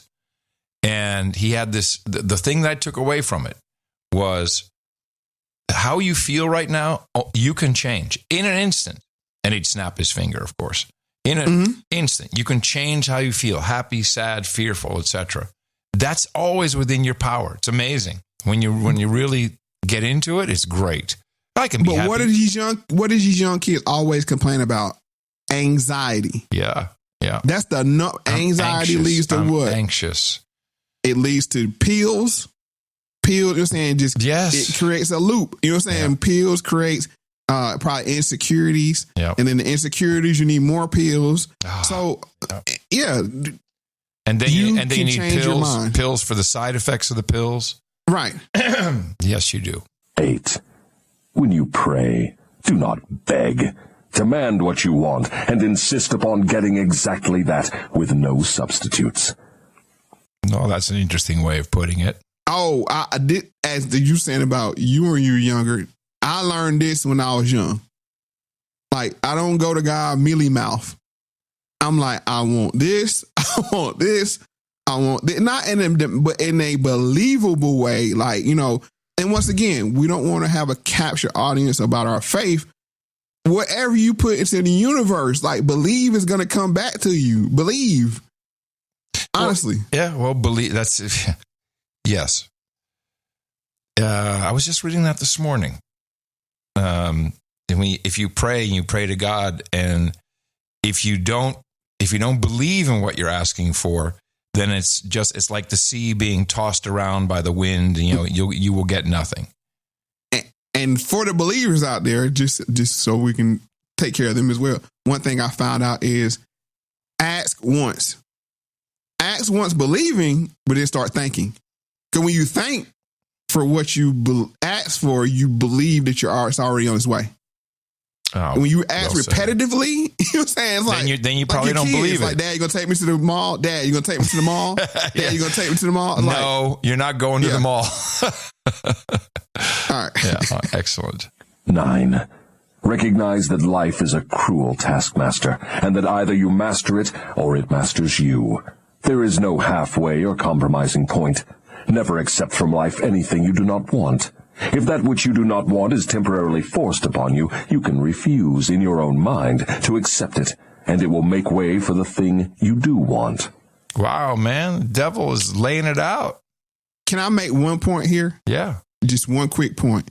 This is why white supremacy don't affect me. Yeah. You because just reject the only thing it can take from me is my life. And you're not afraid. I know you're not afraid of dying. That's it. That's all you can take. And honestly, when it's my time to go, it's already written. You know what I'm saying? So yeah. If you have that mindset, then no, you're not my master. That's probably the biggest thing. You are a master, but you're not my master. Yeah, that's probably the biggest thing for me is I'm not afraid of death. I know where I'm going, so I'm not afraid. That's the biggest one for me. But there's a number 10. 10. Lastly, remember that your dominating thoughts attract, through a definite law of nature, by the shortest and most convenient route, their physical counterpart. Be careful what thoughts you dwell upon. Ugh. Yeah. So I know people like 10 things. I got to do 10 things. All right, we'll sum it up real easy for you. 45. That list looks imposing. Give me a simple formula, combining all the 10 points. If you had to combine all 10 in one, what would it be? Be definite in everything you do and never leave unfinished thoughts in the mind. Form the habit of reaching definite decisions on all subjects. Wow. Finish one thought before you move to the next one. Right. Oh, man, so much work to do, everybody. Yeah. Well, with what's going on in the world, with what's happening right now, I would say we probably have to fight like men on our knees in prayer. Yep. And be prepared to fight other ways if necessary. But exactly. Yeah. But I don't, like I said, hopefully this helped. I'm glad everybody that stayed with it. It's a provocative topic, but one that had to be covered.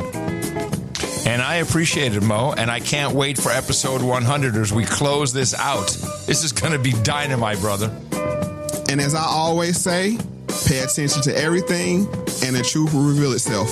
Thank you, brother. I'll see you on the next and last episode. All right, see you later, Adam. All right, take care, everybody. Be good to yourselves and to others. Trying to win yourself.